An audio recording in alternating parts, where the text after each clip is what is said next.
Do you think the video was frozen? I bet you did, you gullible idiot. Your weakness offends me. Me blowing a raspberry right there may have even startled you, and if that's the case, you absolutely make me sick, you fool. Let this be an important lesson to you. Don't trust anything. Not even yourself. Your eyes told you one thing, but the truth was very different. They played a trick on you, those lying bastards. So stay alert. Stay vigilant. Stay safe. But anyway, the video might not be frozen, but I certainly was frozen in disbelief at the picture I looked at earlier today, and that disbelief soon turned to disgust as I cannonballed into a never-ending rabbit hole of degeneracy.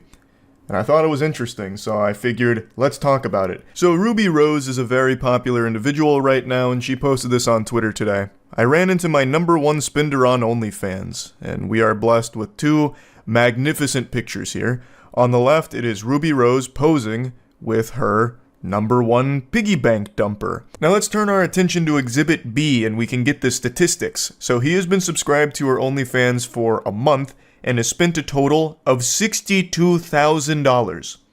62,000 clams.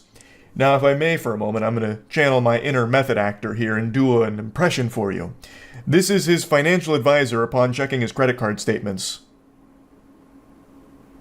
Thank you very much. I'm the next Jim Carrey, what can I say? 62,000 doubloons he has spent in presumably 1 month on her OnlyFans, I think. I think that's how it works. I don't know if you can spend money on someone's OnlyFans without also being subscribed. So I think he is speed running bankruptcy through OnlyFans purchases. Man's making George Santos look like a small fry. This is wildness. Now let's go back to just the tweet itself. I ran into my #1 spender on OnlyFans. Miss Rose, I have breaking news. You did not just run into this guy by pure accident. This was not happenstance, a coincidence, a twist of fate. This man absolutely went out of his way to find you and run into you. So while it may have been an accident on your part, perhaps, that you happened to run into him, this was a calculated maneuver from him, I have no doubt. I can already just see him in the bathroom mirror doing his hands like this, scheming. Okay, I know where she's gonna be. Game time. I'll introduce myself. And then, at the end of the day, dude spends 62 grand and doesn't even get a hug in the picture. There is no contact between the two of them in this photograph there. She is still wisely keeping her distance from this guy. Not even like a hover hand or anything at all. But I'm not his dad or anything. I'm not gonna go over and slap the wiener out of his hand. If he wants to spend $62,000 on OnlyFans, all power to him. But you have to wonder, what does he do to be able to afford $62,000 on a single person's OnlyFans? So I tried to find the scoop, and I didn't have to search very long or very hard because people also were very curious and found a lot of information on him. So allegedly, he is a crypto millionaire. He hit it big in the crypto boom, and that's where he got most of his money from, allegedly. I can't 100% confirm that, but... And then the most interesting discovery occurred up there with like finding the One Piece. They found out that this guy is most likely the same guy from MTV's True Life, I'm Addicted to Porn. And they found this image here. His shirt goes insano style, by the way. It says "Born for Porn," which I believe should just be a crime, like a charge, if you just wear that in general. But anyway, logically it made sense. Someone spending $62,000 on OnlyFans, a single OnlyFans model, is absolutely addicted to porn in some way. And it seems like, through this evidence, he may have been addicted to porn for quite a long time. So, I went to the archives. I went to watch the episode itself. Turns out it's on Hulu, Season 12, Episode 6 of True Life. His name is Brandon. He was 26 years old at the time of filming in 2009. So his meat has not known a night of peace in over a decade now. Since 2009, he has been non-stop playing the skin flute, a symphony to the tune of porn that never ends. The porn industry has got his scrotum in a death grip and it has not let go. Now, the True Life episode has Brandon talk about his addiction, and addiction in all of its forms is an extremely sad thing, and porn addiction is a legitimate illness. It's a real thing.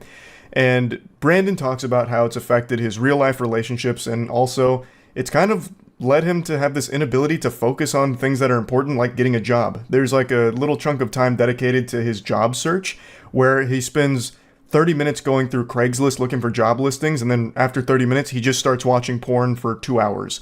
And he says that he watches porn between 5 to 10 hours a day.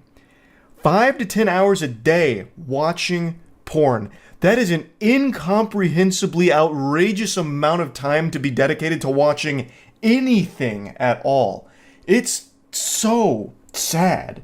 And it doesn't seem like he's gotten any better considering how much he is spending on just one OnlyFans model. Now, I'm not big dumb idiot enough to believe everything MTV shows. A lot of it is probably fabricated, exaggerated, and all that. But it's worth mentioning at the end of the episode, things are looking up for Brandon. There's the big come to Jesus moment where it's like, you know what? Porn is a problem. It's gotta go. Time to scram. Get out of town. No more porn. Time to get my life together. And the episode ends with him getting a part-time job working at a bar. And I don't know if any of that was real or not, but it doesn't seem like a whole lot has changed when it comes to Brandon's relationship with pornography, considering how much money he is currently spending on one OnlyFans model. It seems like the only thing that has improved for Brandon since that episode in 2009 is his financial situation. He was struggling to get a job then. I don't know if he has a job now, but he certainly does have a lot of disposable income, it appears. But anyway, as I mentioned, addiction in any of its forms is a horrible thing, so I do legitimately feel bad for him. And also, this isn't even where the rabbit hole ends on this guy.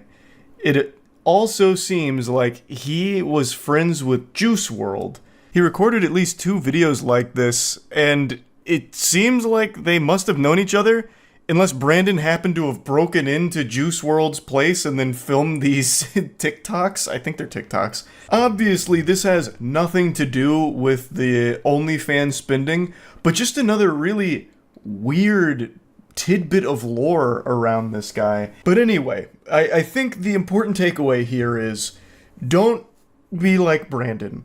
Yes, he may have potentially hit it big with crypto, but it seems like the only things he's spending that money on is OnlyFans and I would assume other porn avenues. Like, that seems to be where all of that goes towards. I really don't know how long he can do that for. He is very much a porn addict. Even the shirt he's wearing in the picture with Ruby Rose says, "If I die, delete browser history." Porn has become his entire personality. Like, it's like his whole being. And that's just not healthy at all. But you know what is healthy? Helping others. So this holiday season, we're doing what we did last year at Mana, where we're raising money for the Brain and Behavior Research Foundation. Last year we raised over $110,000. It was an incredible series of streams that we did. And this year we're looking to do it again, but adding a few new things, such as these sticker packs. So this one's obviously me. This one is Jimmy here, and this is, of course, GB. So, myself, GB, and Jimmy are doing Mana Impact and raising money for the Brain and Behavior Research Foundation, which is an organization that aims to alleviate the suffering caused from mental illnesses through awarding grants that will help lead to breakthrough research. And it's just an overall great organization. So again, if you're looking to help support in any way, there's a link in the description below, and $10 or more gets you the cute stickers. So yeah, I just wanted to quickly mention that here at the end of the video. Anyway, that's about it. So yeah. You're not going to believe this until I show you the proof, but the situation with Brandon, the guy who spent $62,000 on Ruby Rose's OnlyFans, actually gets so much worse and more sad, and honestly just downright scary for Ruby Rose. I imagine she's considering getting like a really strong team of bodyguards, like trying to hire the fucking Justice League to protect her, because Brandon is unhinged now. And in the last video I made about this, he had met her in person, and Ruby Rose chalked it up to being like, oh, what a coincidence, I bumped into my #1 spender on OnlyFans. Meanwhile, I'm quite sure Brandon cold calculated, tracked her down in order to just spontaneously run into her. So he's already showcased that he will find her in the real world if given the opportunity, I believe. And after what Ruby Rose posted today, if that happens again, I feel like there's no telling what he might do in the mental state that he appears to be in. It's fucking frightening. Let's just get into it. So Ruby Rose dropped this banger on Twitter today. Tat my face on you so I know it's real. And it's a video of text messages between Brandon and her, and that's really not an accurate description because she does not engage in these text messages. It's just Brandon talking at her endlessly. And then another video of the tattoo Brandon got of Ruby Rose's face on his body. Now let's take a peek at the sacred texts here. Let's look at the documents. So right away, Brandon's name is saved in her phone as Brandon Weird OnlyFans Fan. And I think that is just beautiful. Dude has dumped $62,000 in a month on Ruby Rose's OnlyFans content, only to be known by his queen as the Weird OnlyFans guy. I think that is such a powerful lesson many people need to learn. And it's one that extends beyond OnlyFans. This extends to like streaming too. There are a lot of people that believe if they're donating money to someone, they're entitled to some kind of relationship with the recipient of their cash. Whether it's friendship or in this case, fucking marriage, lifelong soulmates. That's just not the reality of the situation. Now let's start reading the texts, and it's important to keep in mind that all of these happen over the course of about 48 hours. So really let that marinate in your noodle up there, because it is crazy how deranged this gets. So he starts by saying, "What are you doing tonight?" And then when he doesn't get a response in a timely enough fashion, he then comes around the next day saying, "Why aren't you answering me?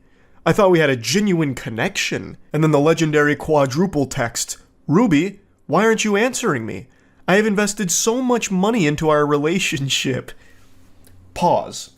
So Brandon believes he can purchase a relationship like it's a microtransaction in an EA video game. Brandon dumping his piggy bank while squeezing his hog to Ruby Rose did not buy a relationship with her. And it didn't mean that she was destined or obligated to fall in love with him, which is a concept that Brandon just can't seem to grasp. The only thing he's able to grasp is his cock while watching his OnlyFans princess. This is some frightening delusion here. I imagine Ruby Rose was already a bit concerned when Brandon dumped 62 grand on her in a month. That seems like obsessive behavior, and nobody wants to be the center of an obsession. It's a horrible feeling, and frankly, it's downright dangerous. That's creepy shit, which is why she labeled him the Weird OnlyFans guy, I imagine. And now it seems she reluctantly gave him her number, and he is going crazy with it, further solidifying that he is an unhinged creep. He continues, "I am in love with you. Why won't you love me?" Jesus Christ, brother. And then he goes into like the longest speech I've ever read. I think he got this directly from the transcript of an anime. "I would do anything for you. I would fly anywhere to be with you. All that I can ever think of is you. There is not a single other person in the world as perfect as you are. You could be my queen and I'd be your king. I would give you anything you could ever wish for. We can even have a one-sided, open-ended relationship where you can do whatever you want as long as I know that at the end of the day, you come home to me and are only with me.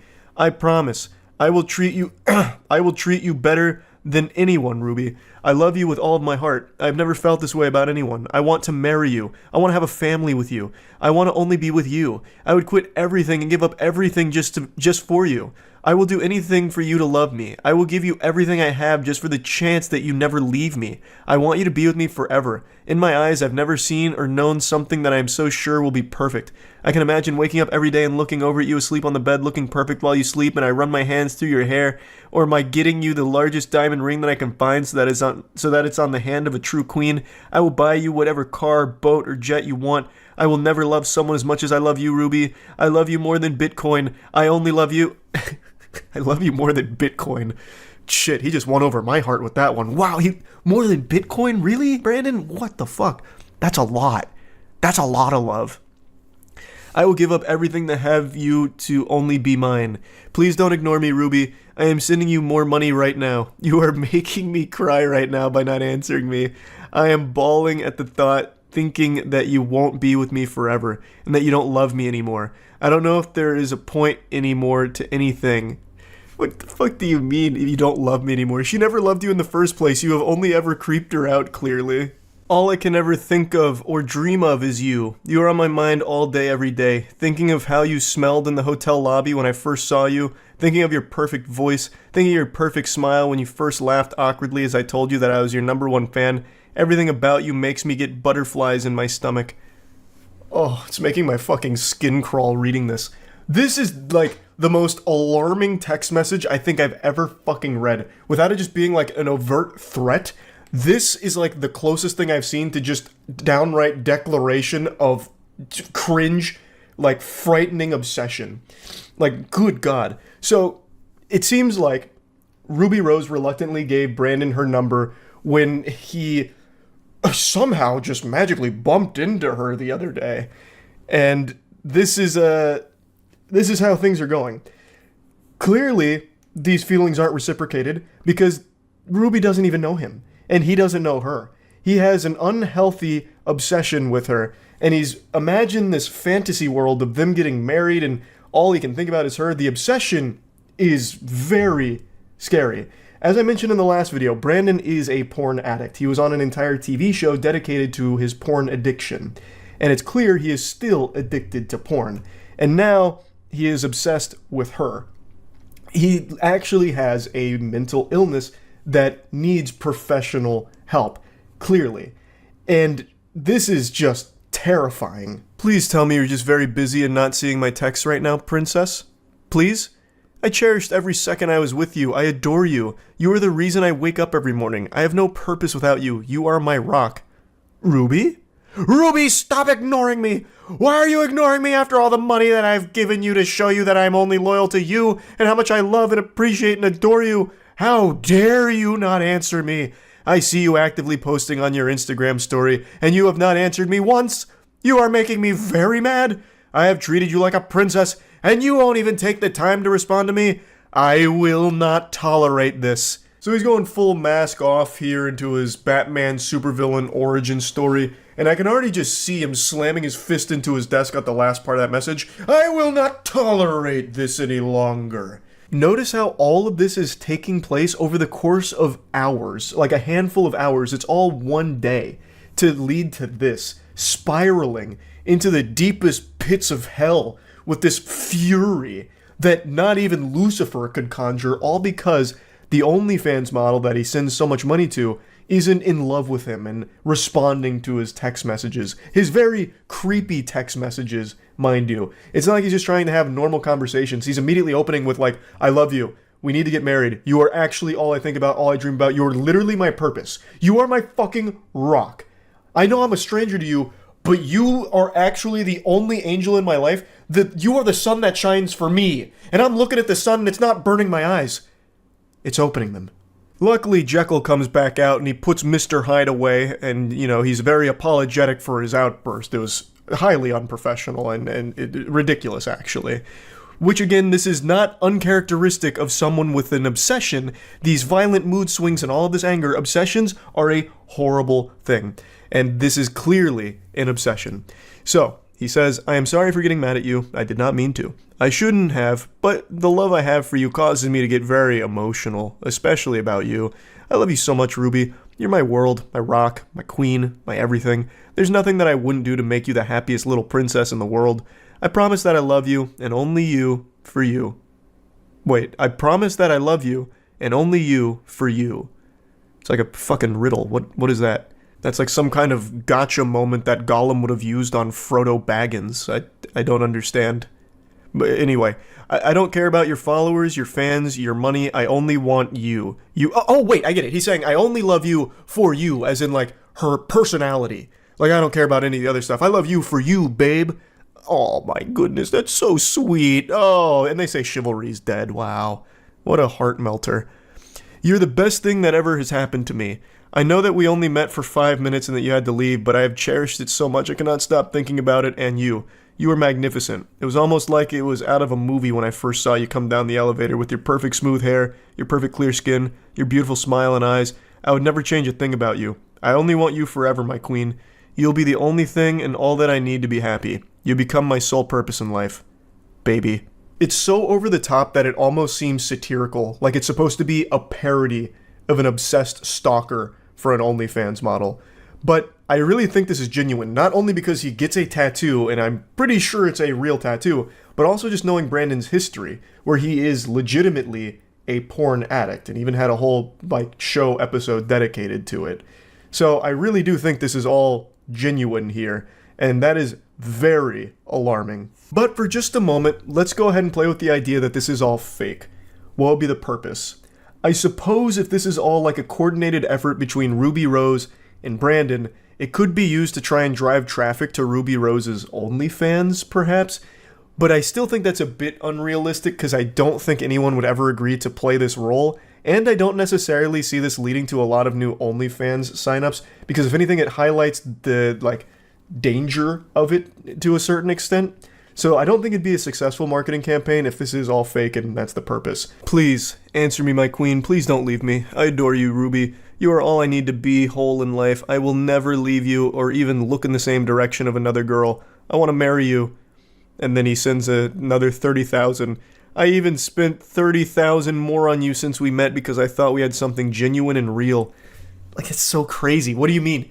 If it's genuine and real, you wouldn't have spent $92,000 on it. It would have been free. It would have been a real, genuine experience, not like a fucking transactional one. And you didn't even get an experience. You met her for fucking 5 minutes when you bumped into her, which, again, I know you schemed and planned for that. You absolutely, I'm imagining him on, stakeouts and shit, in an unmarked vehicle, kind of following her around, getting her schedule, and then, waiting for the right moment to bump into her.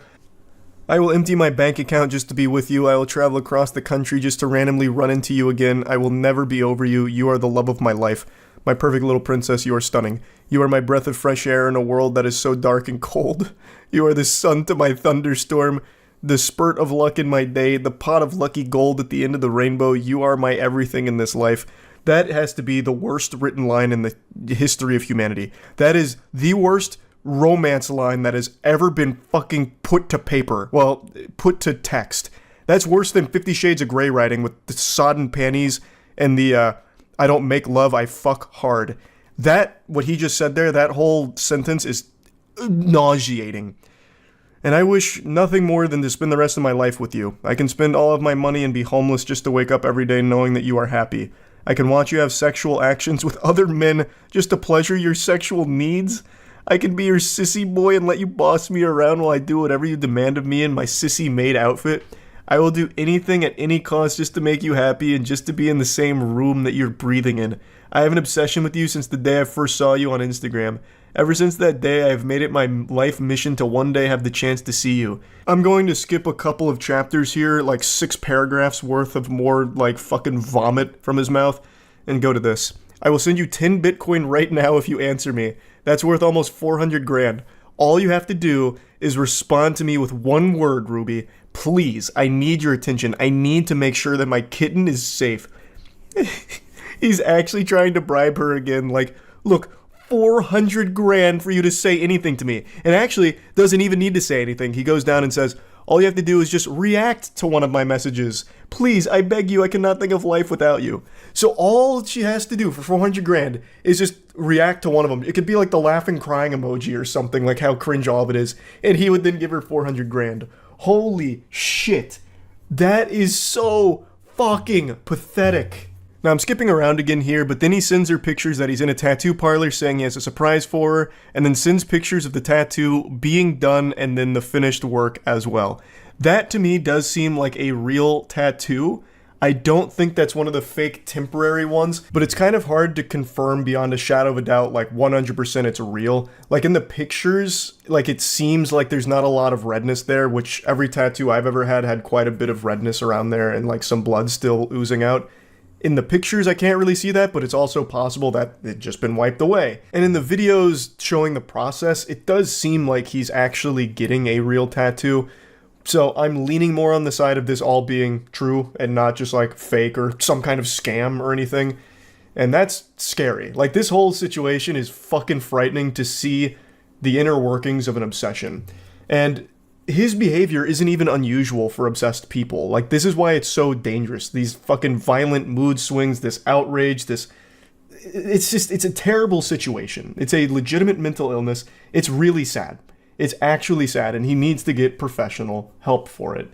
He has a porn addiction and has had a porn addiction since at least 2009, and now an obsession with Ruby Rose and her OnlyFans content. This is an individual who needs legitimate professional help. And Ruby Rose needs to actually make sure that she is as far away from this guy as possible. Like, she's going to probably need security to ensure that Brandon doesn't get anywhere near the premises that she's around. Because this guy does not seem to be in his right mind. So, just wanted to give you an update to this story because it's a fucking wild one. That's about it. So, yeah. When it comes to sad, pathetic things on the internet, I feel like I've seen it all. I'm like the Oracle from the Matrix. Nothing surprises me anymore. Yet, today I bore witness to something so tragically embarrassing on Twitch that it's making me reflect, and it's put me in a very somber state. I feel as though I'm at a funeral service. A streamer invited one of her mods to hang out with her in real life, and then did a stream that was an hour and 25 minutes of agonizing, miserable, inhumane torture. Waterboarding would have felt more pleasant for this mod, I imagine. She spends the entire stream basically just insulting him. He is the butt of every one of her jokes, and she kind of just reduces him to a spittoon for her and her chat to spit in and make fun of.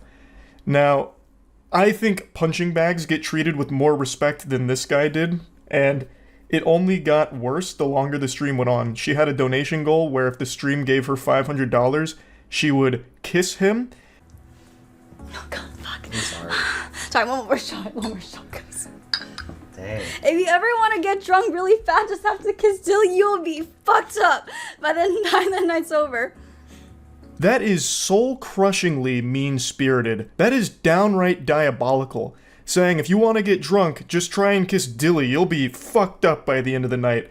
Saying that you have to be hammered to want to kiss this guy.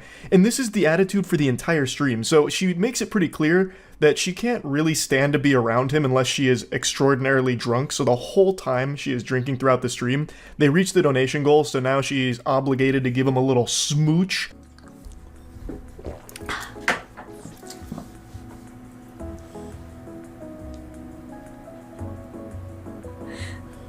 Can't do it. Sorry. It's okay. Can you come closer? Like this close? Okay. Yes. Okay. Whenever you're ready. Can you pucker up? Pucker up. This is I have small lips.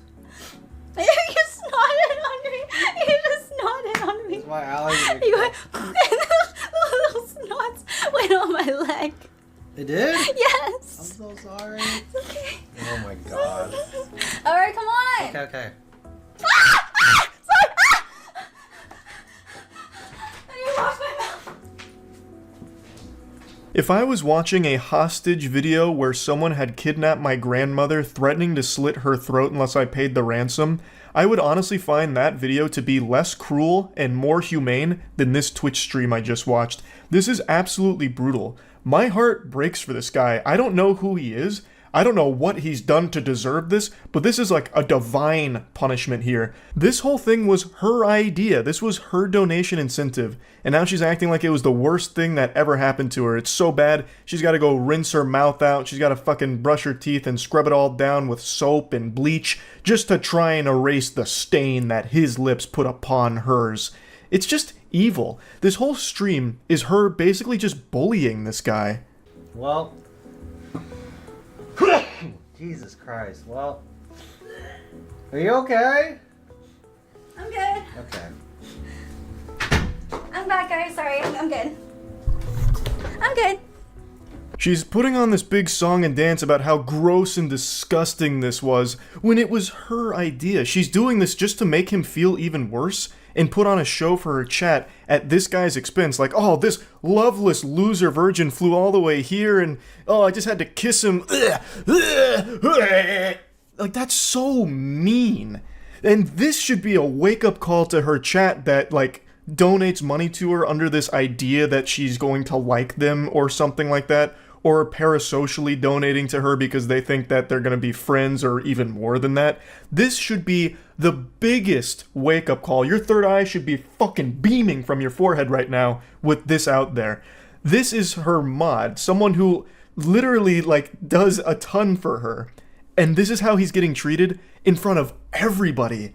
That's what she thinks of you as well. Now, like I said, it's not just this viral moment here. The very beginning of the stream comes out fucking guns blazing, going hog wild about this guy having no shot with her and that she doesn't even really respect him at all. Yeah, Dilly's living the dream. Aren't you so happy to be here? Yeah. It's my dream, y'all. Yeah, I've been posting pictures of Dilly every single day on Discord, and this guy cannot hang. Dilly's eyes are fucked. It's because I have cats and he's allergic, and he has allergy meds. Doesn't he look like Gru from Despicable Me? Sorry, every time I see Dilly, I just start laughing. This is the very beginning of the stream. This is chapter 1. It's not even chapter 1. This is the prologue. And she immediately comes out of the gate saying that he looks like Gru from Despicable Me, and she can't help but laugh when she sees him. The stream doesn't even make it 5 full minutes without her making sure to insult him in front of everybody. He's just getting publicly flogged immediately. She is flaying him alive throughout most of the stream. Again, this whole hour and 25 minutes is basically just make fun of Dilly and let the chat make fun of Dilly too. It's so mean-spirited. And this guy, again, I don't know anything about him. He wasn't even creepy or weird or awkward. He seemed like just a very normal guy. He even seems pretty nice and really not weird. Yes, he does come across as like a little lonely and a little socially shy, but there's no like red flags or anything alarming about this guy at all. This must have been hell on earth for him to not only get invited out by the person that he clearly cares about since he mods for her, but to go there and then just be perpetually insulted directly by that person and the community that you mod for, having all these tomatoes thrown at you throughout the whole thing. And on top of all of that, be surrounded by cats which trigger his allergies. The misery must have been indescribable. Like, I'm getting parasocial with it because I actually just really do feel bad for him here. Like, brother, come on. Have some more self-respect. Have some more confidence. You deserve it. You deserve better than this treatment here. That was just so mean. Now, I already know the cope. I know what the excuse is going to be. Oh, she's clearly just pushing his buttons. They're just joshing around. They're very close friends, obviously. But I don't get that impression at all. These aren't jokes I would tell to even my best friend Matt, who I've known since middle school. A lot of what she says to and about Dilly is just downright nasty. I would never say to Matt, like, the only reason, you know, your wife ever kissed you is because she must have been blackout drunk and forgot what you looked like or something. That's just so fucked up. And, like, she makes statements like that pretty often throughout this stream. These aren't really jokes. She is just insulting this guy as much as possible to make him a laughingstock for her stream. Cute couple, baby, we are not dating. I do not claim this. Yo. Sorry, that's so mean, but don't claim it. So yeah, 1 hour stream, so every minute counts. I made a donation goal of $500. I will kiss Dilly. So we hit it. But hopefully, I will be drunk for that. Let's take the first shot of the night, yeah? Is it too early? No. Cheers. The way she responded to the cute couple statement seemed like she was genuinely offended anyone would even say something like that. Now, keep in mind, she's still sober right here, so this is still her insulting him with the training wheels on. She hasn't even taken the gloves off yet. It gets really bad shortly after. I made all the boys go with Dilly to help change his pants. So I think Dilly threw away his chunky throat pants in the trash. Dilly had the same size hands. No, Oh my god. God. You have baby hands. No way. Yeah, we have the same size hands. That means you have a small dick. The astute observers out there will have noticed that I put the stream to 2 times speed during her story times, and I'll openly admit to it. The reason is because it was genuinely painful listening to her tell those stories because it's just shitting on Dilly. She's putting him on blast as frequently as possible, sharing his most embarrassing moments, so giving his lowlights. Here's the worst of moments with Dilly. Here's what Dilly did that was so embarrassing last night. You guys need to hear this. It's just, again, so unnecessarily mean.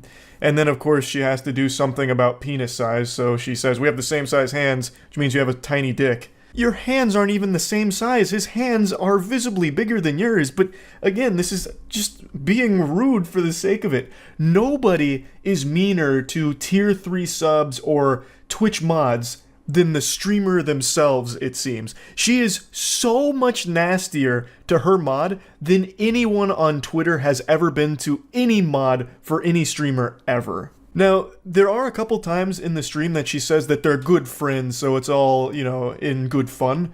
And what a load of dirty barnacles. I think she says that to try and convince Dilly, and Dilly, he believes it. Dilly's bought into that fantasy. This does not strike me as two people that are friends. This strikes me as her using him for content, as a punching bag. That's what this all seems like. No friend dynamic is like this. No friendship goes like this. Of course you're going to joke around with your friends, you're going to get mean with your friends, but at the end of the day, you're close, and you know that there's no actual bad blood or malicious intent there. I do not get that vibe from this interaction at all, because it is unrelenting for an hour and 25 minutes, and what I'm about to show you here, I think is the most foul thing that she said throughout it. Oh my god, so either go back with my ex or get with Tilly for 6 months. Fuck. Okay, so in case you guys know, or don't know, I don't want to say his name out loud. This ex fucking traumatized me. He had a gambling addiction, drug addiction, porn addiction. Like, he actually fucked me up, okay? So either go through like trauma and emotional abuse or date Tilly for 6 months. Try to get back with my ex. Okay, next question. Is it true that It's in 2x speed because, again, she was going on a montage of degrading him. And then it got to that question. Would you rather get back with your ex, who apparently traumatized her, or date Dilly for 6 months? And she chooses her ex. And then just laughs it off. She would rather be in, I guess, this emotionally abusive situation that she called it, and be traumatized, than be with Dilly for 6 months. Why would you even answer this question in the first place? That is so fucked up. I was stunned when that came around. Like, she knows Dilly is clearly interested in her romantically, and yet she uses that as the butt of the jokes. Like, half of the stream is making it clear that she feels she is so out of his league, so superior to him, that the comedy is that people would even suggest there's a chance. So this question rolls around, and she's like, oh yeah, I'd definitely just go back with the ex. Definitely wouldn't go back, or go with Dilly for 6 months. I'd rather be emotionally abused than spend time with this guy. In front of his face, too. The guy who basically does work for you on your streams by modding, who has also now gone out of his way to hang out with you in real life, and on your stream for your content. And now he has to sit there and hear that you would rather be emotionally abused and traumatized than date him for 6 months. This guy who obviously cares about you. I can't even imagine what a statement like that must feel like to hear. And he has to keep himself composed because she's broadcasting all of this to her audience publicly. I've never met anyone that I've had any kind of relationship with, a friend or even an acquaintance, that has said something that even teeters on as mean as what she just did right there. And she did it right to the face of someone who very clearly cares a lot about her. Now, she laughs it off and moves on to the next question, and I think Dilly has been brainwashed by her into thinking that he's a good friend of hers. But Dilly, I'm just going to hit you with the cold water. Friends don't treat each other this way. She is treating you like a subhuman pile of garbage. Me personally, I would not hit. So, yeah, there is a right or wrong answer. Well, me personally... How about you rate me first? 10 out of 10. Oh, fuck, you know, I'm not gonna rate. I'm just gonna drink. That means I'm a 6. It's okay. If it was a 6, I would have said that out loud. Oh. Anyways. Again, it's just an absolute flurry of disrespect from her towards Dilly. But I wanted to show this clip here at the end because I think this is a great summation of how this whole experience went, where he rates her a 10 out of 10, and then she refuses to rate him, so he playfully is like, oh, okay, that must mean like I'm a 6. And then she didn't have to say anything. She could have just moved on to the next question, but she went out of her way to let him know that that's not the case. So she says, if it was a 6, I would have said it out loud. Anyway, just trying to take another little stab, drive the dagger deep inside of his heart here to let him know that he is beneath her. He's not a 6 to her, and he needs to know it. It's so unnecessarily mean. It's just being an asshole and nothing more. She puts him down every chance she can find. She attacks every single one of his perceived weaknesses in her eyes, and is doing everything in her power to publicly humiliate and degrade him.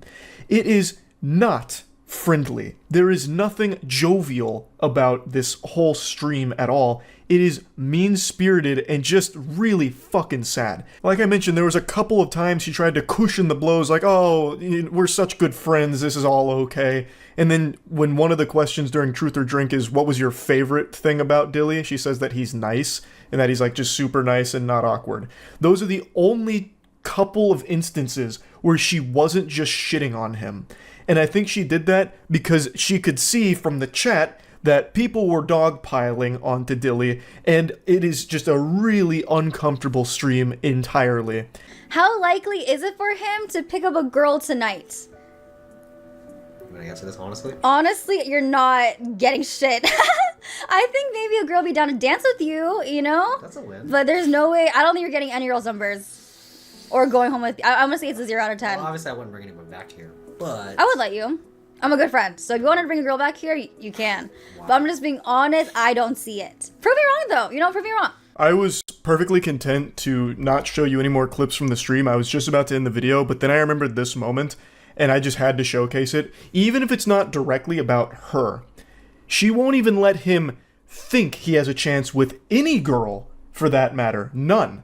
Like, he's not even allowed to go into the club with a good mindset. They're going to a club later this evening, and they were getting hype for it. Like, chat was asking, hey, do you think he has a chance with a girl? And this was her response to it. He's not even allowed to have a good mentality going into it because she's already shitting on him beforehand to bring his self-esteem down. It's just bullying. Like, she is just a bully to this guy. It just doesn't end. He's not allowed to breathe for a second, A, because of the allergies that he's subjected to, but B, because she is constantly this miasma of hate to him. Like, it's just so negative. If this was actually any semblance of a friend, she would have lifted him up like, yeah, you're gonna get some pussy tonight, let's go, let's have a good time out there tonight. That's not what she's doing. She's immediately putting him down. Again, for the millionth time this stream. Who's better looking, Dilly or your ex? My ex. Next question. Do you ever have any feelings for any of your mods, including him? Hell no. That's why they're my mods. Last clip from this stream, I promise, but I thought this was an important one. I have for a long time preached about how awful parasocial relationships are and how prevalent it is in streaming. I think hearing her say this should have snapped a ton of people out of that mentality that just by donating to somebody or modding for somebody in this case, that all of a sudden they're going to somehow develop feelings for you or something. Doesn't happen. It won't happen. And that is not a healthy mindset for you as a viewer to be in. I wanted to put this here because she just says it with her whole chest right in front of Dilly. Again, per usual here for this stream. But this is actually an important lesson to learn. Just because you mod for somebody or donate to somebody, if you're a tier 3 sub to somebody, if you've been sub to somebody for years, they are not all of a sudden your best friend, and they are not obligated to fall in love with you or have feelings for you. So, tough pill to swallow for some, I'm sure, but it needs to get through. Now, all that being said, what Dilly was subjected to here is nothing shy of heinous. Nobody deserves this level of public humiliation, and I feel extremely bad for him, and I'm just genuinely wishing him the best going forward. I just had to talk about this because it is one of the downright meanest and saddest streams I've ever seen on Twitch. Like, probably ever, I think. So yeah, that's really about it. So yeah. It's not often that there'll be a situation where an internet content creator gets accused of doing some heinous, deplorable, degenerate, sketchy garbage, and you're caught off guard by it. Most of the time, the stories play out with people you expect to be the likely suspect, like Logan Paul. When you hear that he's scamming his audience with CryptoZoo and not repaying them, you're like, you know what, that sounds about par for the course. That sounds about right. Of course, there are those rare times where it really comes out of nowhere, but it's never going to be something super shocking, like Mr. Rogers just got revived from the dead and now he's beating children at a local elementary school or anything. But today, that's kind of how it feels, because a YouTuber that I've really respected for a long time was just accused of some pretty awful things in regards to how they handled their charity organization that they've done fundraising for the last 9 years. And there's a lot of evidence about this that has been put out there to the public now. So the situation is a YouTuber named The Completionist, who's been around for a very long time, whose content I am very familiar with, has just been put in the center of a huge controversy after an investigation was conducted by two other YouTubers whom I have a lot of love and respect for, Mutahar, Some Ordinary Gamers, and Carl Jobst. The two of them decided to team up like a beautiful buddy cop movie, forming the goddamn Avengers here, and they decided to dig into the financial reports that are publicly available for a charity that The Completionist owns called the Open Hand Foundation. It was started when his mother tragically passed away from dementia, and for the last 9 years has been gathering money to give to causes that will help in the battle against dementia. But what Carl and Muta found is that over the course of the last 9 years since it's existed, they haven't donated a single penny from any of their fundraising to any cause whatsoever. All of that money is still, well, most of that money is still sitting in the bank account for that charity. And despite this, over the last 9 years, they continue to raise money while telling the audience that's giving them the money that it's all being donated and it's being helped to fight against dementia. Even though the reality is none of that money has been sent anywhere. It is still in that account. Aside from some operating expenses that they've incurred, which they don't specify anything on, which is extremely fishy. And there's just so many things about this that have raised the alarm for many people internally here who have reviewed everything that Mutahar and Carl have presented and taken elsewhere. It's just there's a ton of red flags. And they even do talk to the completionist directly during these videos. They interviewed him, and he also recognizes the problem. He admits to the problem. He can see how bad it all is, though I will say that his explanations for why it's in the state that it's in and what's happening here with this situation aren't very good. I don't think he does a great job of defending this in any way that makes any real sense.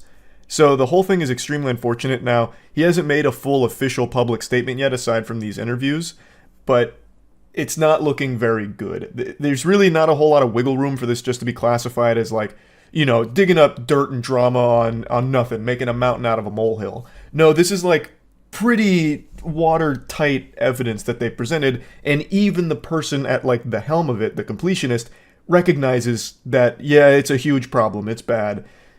So I'll boil this down for a lot of people that may have just seen like a bit of what's going on Twitter. So Mutahar and Carl, they worked together to investigate a YouTuber named The Completionist and his charity foundation. It's called the Open Hand Foundation.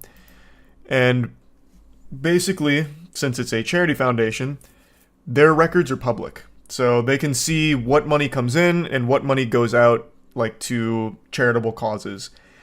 Basically, they're a middleman. They take in donations, the charity that is, and it's all under the pretense that it's going to be donated to a benefactor that's going to fight against dementia, like come up with treatments, maybe a cure, anything to combat dementia.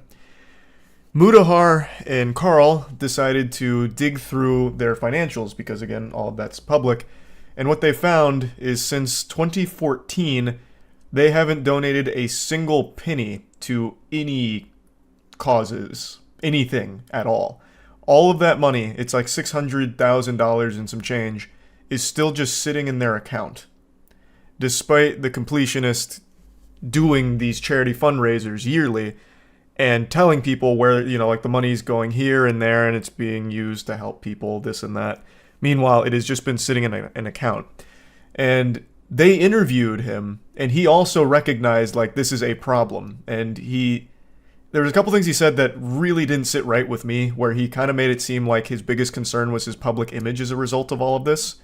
So he'd be like, maybe if I have to just take the L here, like, this isn't a take the L situation. If you've been misleading people with a charity's purpose and what it's been doing for all of these years, that's like a very big deal. Very, very big deal. It's not just like a, frivolous internet drama. So that's kind of the situation in a nutshell.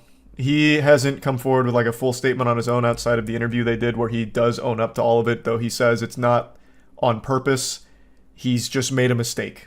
He was under the assumption that the money was being donated. Turns out it hasn't been, so it's just been sitting stagnant, collecting dust and cobwebs in the bank account for the charity foundation.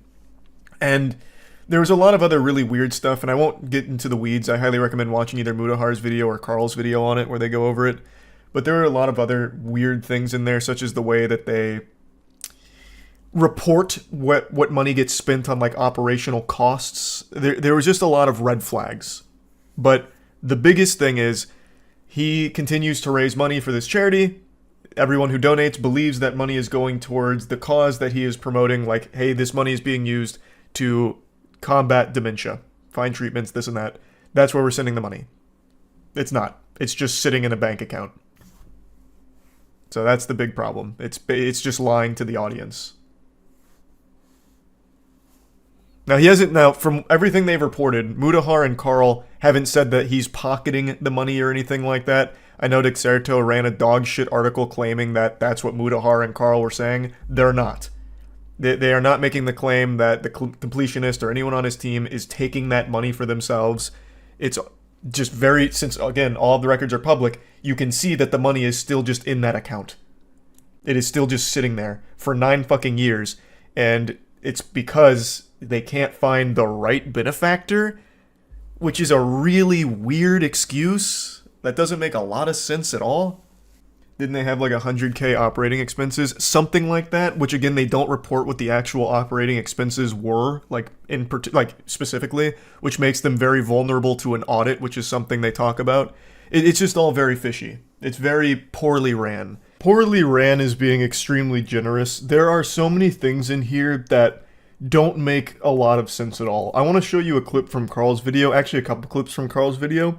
Their website clearly states they support the UCSF, and they have a quote from David Kessler, the Dean of the UCSF School of Medicine, thanking them for their gift. But the interesting thing about David Kessler is that he was fired as the Dean of the UCSF School of Medicine in 2007, 7 years before OpenHand was even officially registered. That's an extreme eyebrow raiser right there.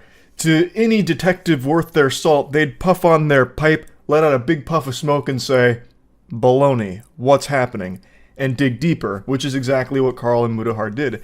Carl reached out to the organization to ask them why they haven't given any money over the last 10 or so years. Which was written by Jacques Khalil, Gerard's brother. They claim that before their official registration as a foundation, they donated body parts for research. A strange claim that I don't believe can be true of a charity. That's likely referring to a private and personal matter within their family and would have nothing to do with OpenHand. They claim they made financial contributions to an institution that made insufficient progress. Essentially, OpenHand is claiming that because they made donations before they were registered in 2014, which we cannot confirm because it wasn't public at the time, this means that it is acceptable to not pass along any of the money the public has given them until they find someone they deem worthy. That's a lot to take in, so I understand if you need a moment to catch your breath and let all the juices marinate here. It's a very upsetting topic, with charitable causes turning out to be less than stellar, we'll say. It's always a very fucked up situation, but basically what is being claimed here from the completionist brother is that in the past, before OpenHand was registered, they donated body parts to the UCSF, and that's where that quote comes from.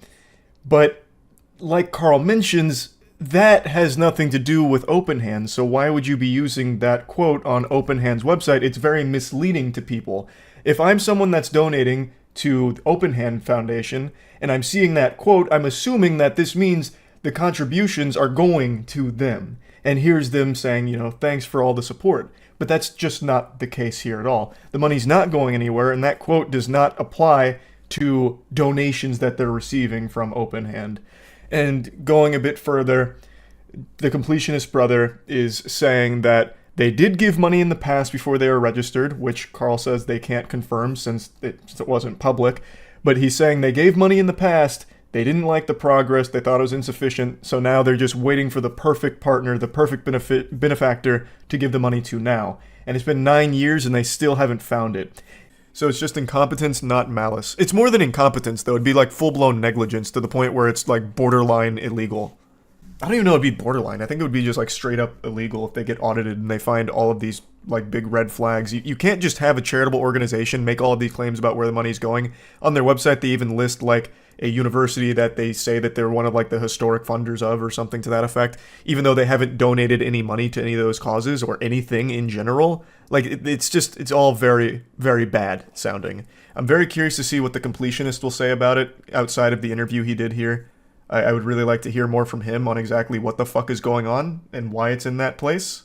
And even more so, I'd love to hear from the Completionist on why he continues to do these fundraising events and make the claims that the money going here and there and over there, it's going there, and blah, even though the money's going nowhere.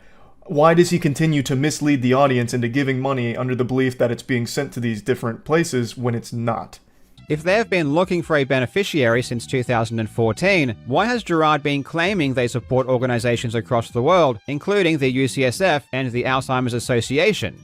We are raising money for dementia research in honor of my late mom, trying to help folks who've been impacted by dementia, working with organizations like USF, FTD Association of America, Alzheimer's Association of America, and so many more. Why is he claiming the money is actually given to people who know how to use it? And all that money goes to dementia research. We don't touch any of it. We just work with the people who do need the money, and we help them do their thing. In this case, the negligence isn't hurting anyone.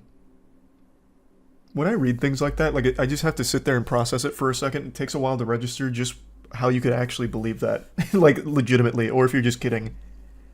They've collected over $600,000 in donations from their community, normal people like you, like everyone in chat, donating under the idea, the belief, because they're being told that that money is being used to help in the battle against dementia, and it's not. It's just sitting in a bank account right now. So everyone who has donated money lost money, and it didn't go to the cause they thought it would. That they thought it would. That was the whole reason they donated the money, to go towards that cause, which it hasn't. It's been sitting there for 9 years. You see the British airline pilot that did cocaine off of a stripper before flight. That was probably the fastest flight in recorded aviation history. Those passengers got to their destination lickety-split. Just a very peculiar situation here, Jordan. Again, if you want, I just went over like the very basic. If you want to get into the weeds of it and really understand the situation, watch Mudahar's video or Carl's video covering this. They both go in depth, obviously, on all of it and talk about everything and exactly the implications and what's going on. And then I'm assuming the Completionist will probably make some kind of public statement very soon because it is such a huge deal. And I'm very curious what exactly he's going to talk about. Because he was interviewed here, again. He did say his piece. It wasn't a very good piece, but I am curious where it goes from here. Again, I highly encourage all of you to watch Mudahar and Carl's video covering this subject for more information. There's just one other thing I want to briefly touch on here. For some reason, Muda and Carl were asked for recommendations on where they thought the money should go, and during the interview with the Completionist Gerard, he was saying like, I'll donate the money today, you just tell me where it should go. And that's so fucking weird. It's not their job to tell you where that money should go. It's your organization, and you have said where the money's supposed to be going and just haven't sent it there. So just to kind of repeat what Mudahar said, just send the money where you said it was going, like this whole time. It's that simple. They still have most of the funds, minus the 9 years or so of operational expenses they've incurred. So since that money is still just sitting there collecting cobwebs, it hasn't been like fucking thrown into, blackjack tables at the Hard Rock Casino or anything. It's still present. It hasn't just fucking poofed out of thin air and vanished. They can still donate that money to the causes they've said it's going to.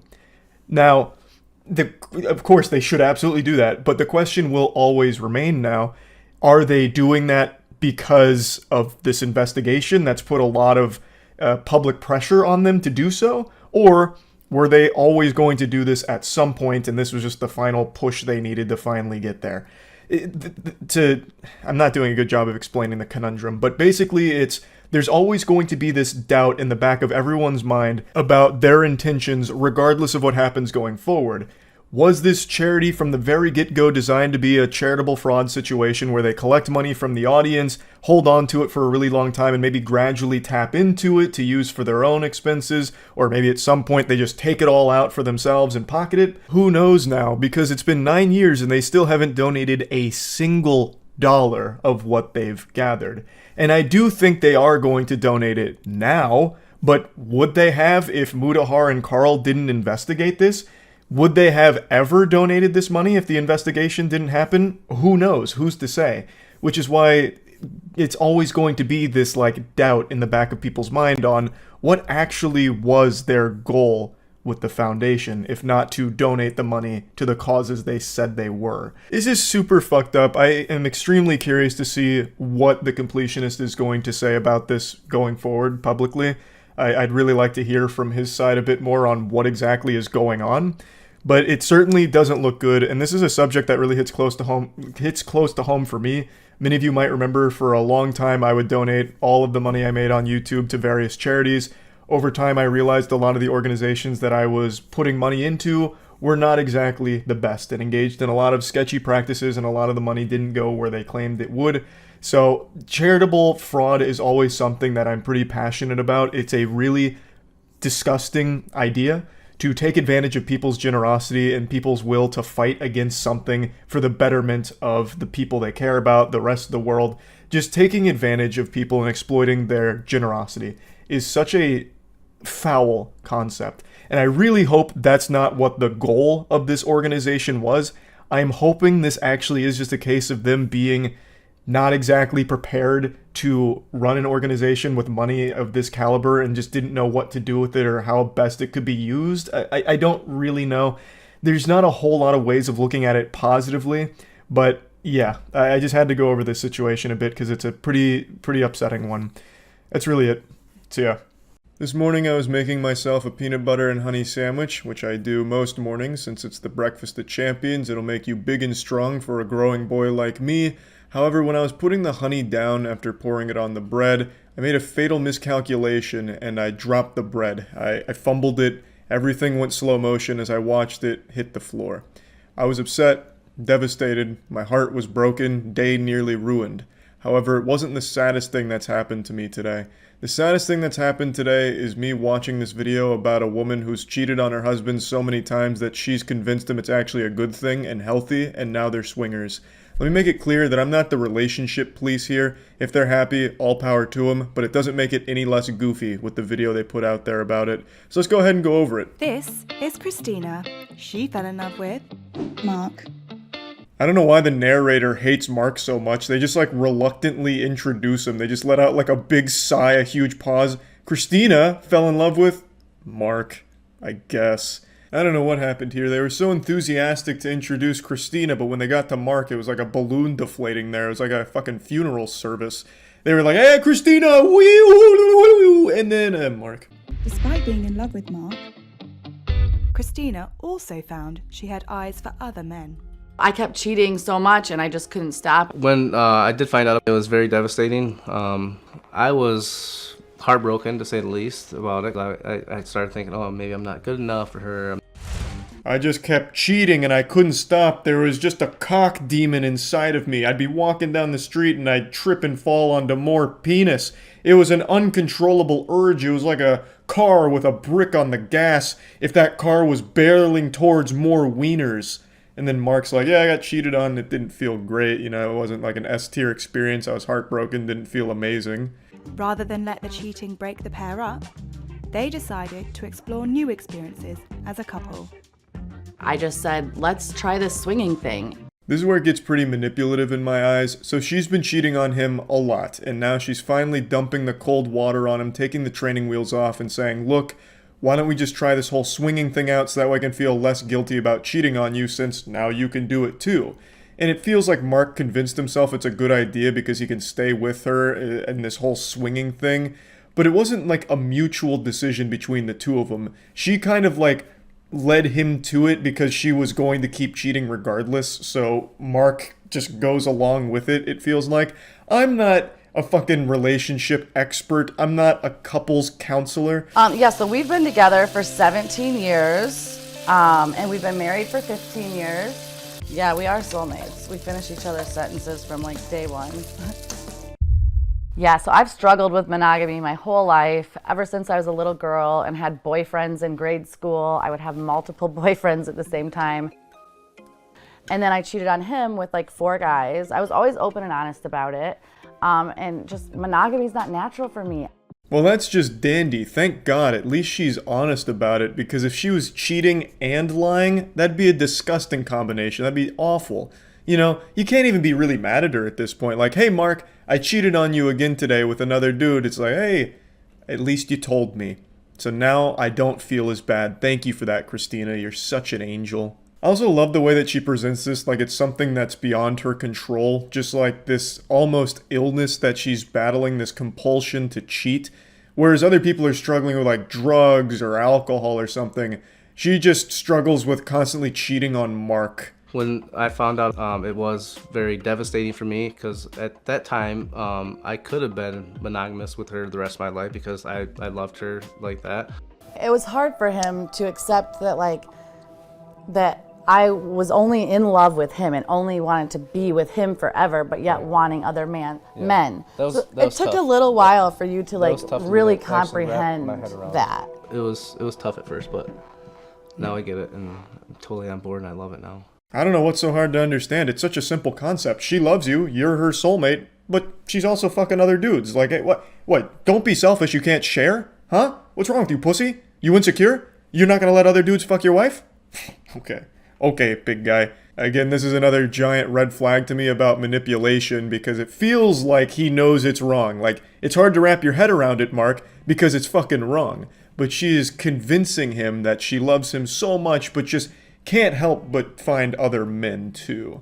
Now I want to make it clear, I understand there's a lot of relationships where they also have other partners outside of like the two of them, they're not monogamous, and that's fine if the couples like mutually arrived at that. In this case, from everything I've seen in the video, it seems like Christina pushed Mark to be okay with it, as opposed to something that they both were on the same page about. I also love the way at the end he says, I get it now, I'm totally on board, I love it now. It sounds like he's being held hostage. That was like an actual, like, fucking prisoner of war there. Christina, it seems like she must have had like a gun on her lap pointing at him like, hey, fucking say the line, please.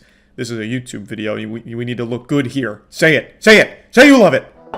For me, it was just, I just desired to be with other men. And then I would feel super guilty about it. And I had done it with every relationship. When I try to be monogamous, I am not the happiest person in the world. I'm kind of like bitchy, so. You are very bitchy, yeah. I know. He sees such a difference now that I'm not monogamous. Like, he sees, like, I'm just so much happier. 2020, right? Yeah, you wish you would have done this years ago, right? Right. Jesus Christ, it's like a commercial for a Snickers bar. You're not you when you're not cheating on your husband.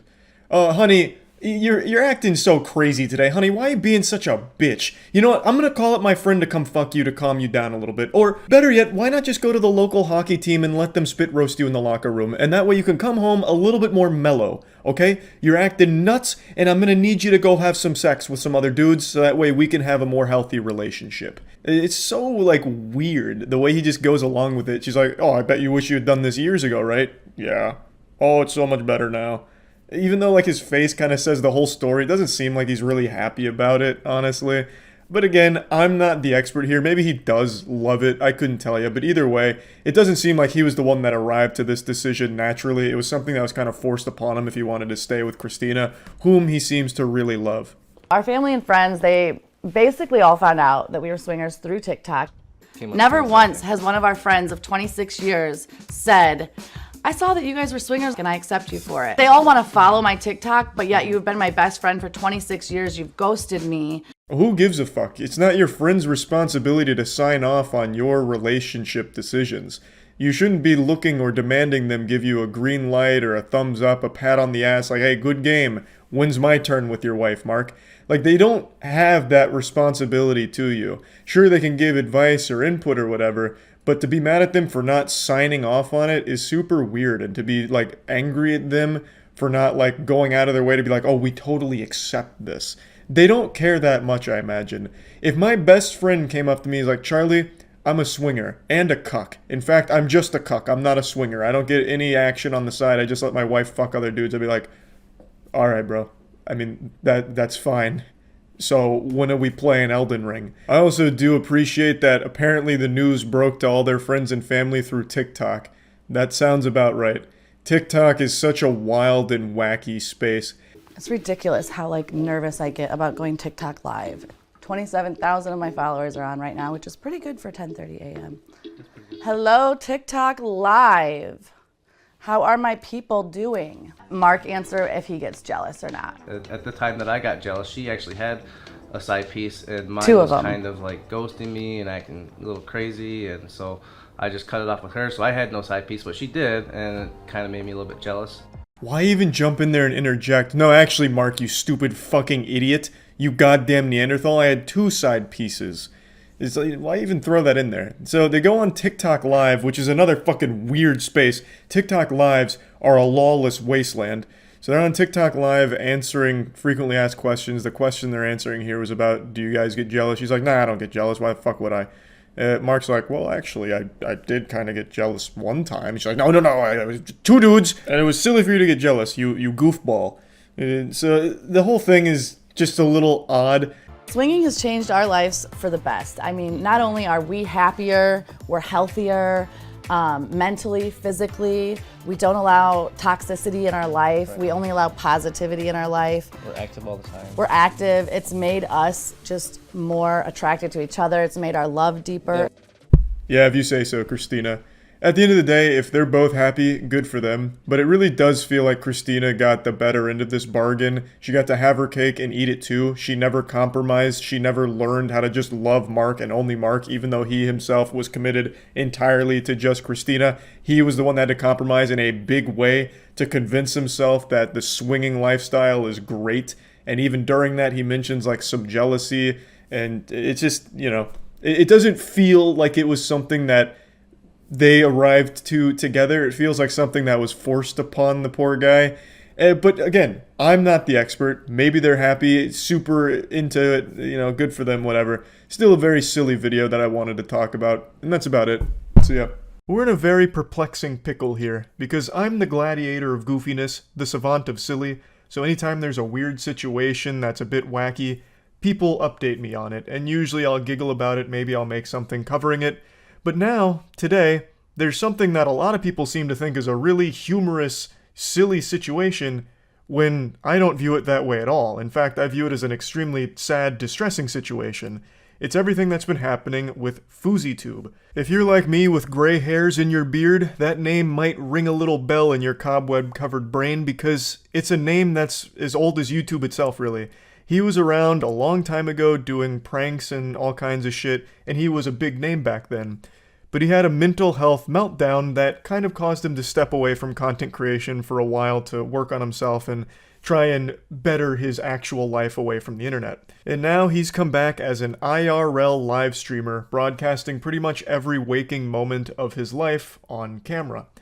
And it is probably the worst thing that could have possibly happened to him. His streams blew up. He got all of the clout he'd ever dreamed of. And he immediately became corrupted and poisoned by it.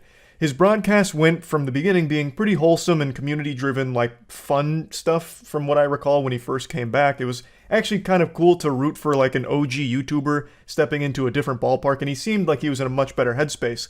But then his numbers kept going up. And as those numbers kept climbing, so too did his ego, until he reached his absolute boiling point and crossed the event horizon of maximal douchebaggery. He became his own worst enemy. He would insult people if they were poor. His main insult was about people's financial status and well-being. He became completely corrupted by clout. He was like Gollum, with the One Ring ruining his mind. That was FouseyTube's precious attention. And as his mental health deteriorated, his online presence was only bolstered. People kept tuning in to see what wild thing was going to happen next. What kind of incredible, loud rant is Fousey going to go on next? Just encouraging this downward spiral as people shoved popcorn in their face gluttonously, consuming a man's mental health meltdown on stream. And it really started reaching its boiling point about 2 weeks ago, While on stream, FouseyTube was at an airport and met a woman, and she was very clearly super drunk. She was hammered. And the two got to talking, and eventually she revealed that she was actually the victim of human trafficking at one point in her life. And how did FouseyTube respond to that information? By apparently having sex with her in the airport bathroom. He came back on stream after like a 10-minute break, giddy, and he was saying about how he just joined the Mile High Club. Well, not exactly the Mile High Club because they were still at the airport, but you know, we just fucking boinked in the toilets over there. And he was so pleased, and then his community turned on him.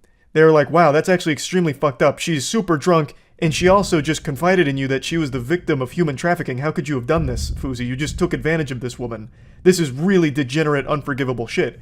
So then he very quickly tried to like play it off as a joke, and he wasn't being serious. Like, haha, no, haha, not real, didn't actually happen. Ha, you guys fell for a timeless classic prank. Get pranked, epic style prank, not real, didn't actually do that. When it seems like that's exactly what happened, and this is like Twitter in a nutshell with absolute unhinged lunacy. I did see some people defending this by saying, yeah, but he also raised money for her, so he should have been allowed to have sex with her anyway, so it's not that big of a deal. What they're referring to is he asked his community to donate to her, and they raised like $2,500 for her.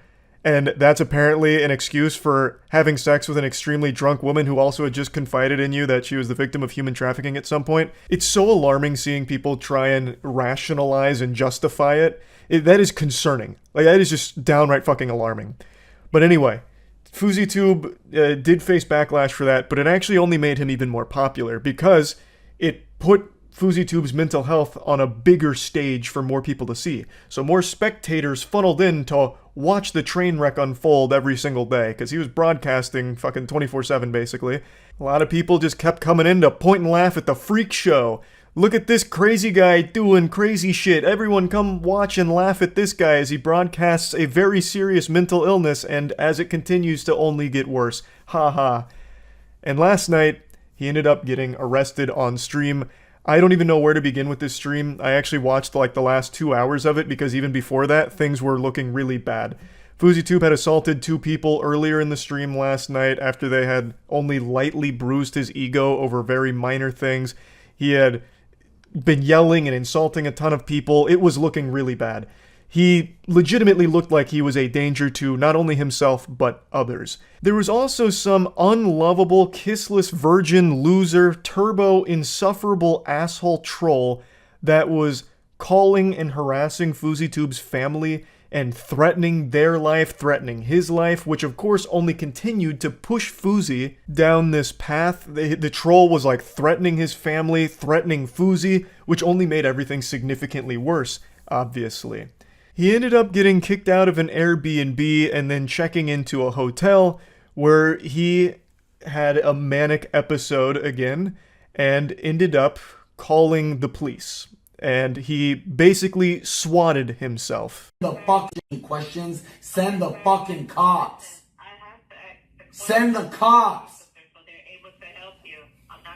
There's a gun to my head right now. There's a gun to my head. Help, ma'am, he left. Ma'am, he left. There's a gun to my head. Help, get them. Help, bye. Ma'am, Intercontinental, what's my room number? Help, tell me. 2020. He spent like the last 45 minutes of the stream in a panicked, manic state where he was very afraid of that troll who was making threats against his family and himself. And he ended up calling the police, hoping that they could go arrest him and take him away to try and, fix this whole situation. And it was only made worse because the troll kept pushing him. Like earlier in the stream, Fousey had apparently like fallen in love with this girl and she had like broke up with him, and the troll took credit for it, claiming that he had actually planted that girl there so Fousey would fall in love with her and then she'd break his heart. So he mentions that multiple times in the last 45 minutes because he truly believed that that girl he met was a fucking plant from this troll who's controlling every aspect of his life now. Even the girl he had fallen in love with was actually on the troll's payroll working for him in order to hurt Fousey. So it was this just very, very sad thing to watch unfold. And the police respond, obviously. He called them and said that, you know, his life was in danger, there was a fucking gun to his head, so the police do actually show up. He's a stalker. Okay, and who is this guy? I don't fucking know. So how do you want us to look for him if you don't know where he is? I have his address. What is his address? I said grab my security 20 minutes ago. Alright, listen.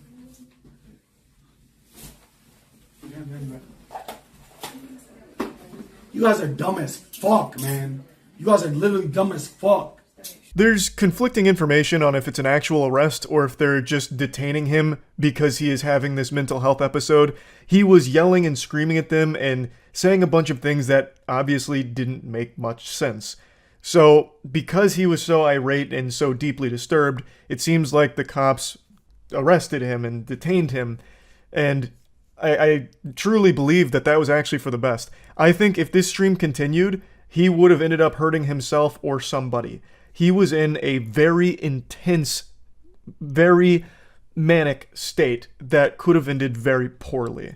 I watched this all happen live in real time, and there was nothing entertaining about it. People were losing their mind about how entertaining it was. W-stream, this shit is amazing. Because there's such a disconnect from the internet, like the normal internet spectator live stream viewer, and reality. What you are watching is a very real person. FouseyTube is a real human being having an actual mental health breakdown. A complete collapse of mental health. And people are just celebrating it and can't wait for him to come back and are praying that he doesn't take medication. He also mentioned during his stream that he hasn't been taking any of his mental health medication for the last 2 days, and he had apparently not slept for 2 days either, and people love it. People can't wait for more of it, and I just find that so fucking sad. I really do. I don't think there's anything goofy about it. Fousey is unfortunately not only being encouraged by his audience that's treating him like some kind of circus show, he's also being encouraged by other streamers in the real world that keep patting him on the ass and pushing him to keep doing this kind of shit. He is surrounded by parasites, these fucking leeches that are latching on to Fousey's ass like a goddamn hemorrhoid in order to suckle some clout out from under him. So he's blown up from all of this. So a lot of other streamers have started trying to be all buddy-buddy with him, like, hey, we're such good pals, Fousey, you're doing great, let me in your content. So they keep forcing themselves into Fousey's life so they can broadcast themselves to promote themselves through him, without ever actually caring about him as a friend. No one is actually helping him get what he needs. He is clearly going through a legitimate mental health crisis. Fousey has been very open and honest in the past about the mental health struggles that he has. He has legitimate mental illness. And nobody around him seems to care. They only care that he keeps bringing in big numbers, which help them. There was a moment right before he was arrested where Aiden Ross called him and told him to, like, calm down and go to sleep. And that is more than a lot of other people in his life have done for him, but that is still, like, the bare minimum. Like, that is, like, very easy to do stuff.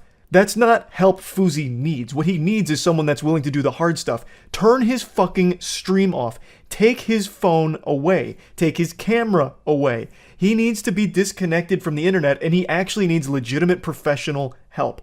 That's the hard thing that no one's willing to do. But it's what he needs. That is 100% the only thing that will help him. But no one does it. Like, again, there are a couple people, it wasn't just Aiden, that are like, hey, Fousey, just calm down, go to bed, it's not that big of a deal.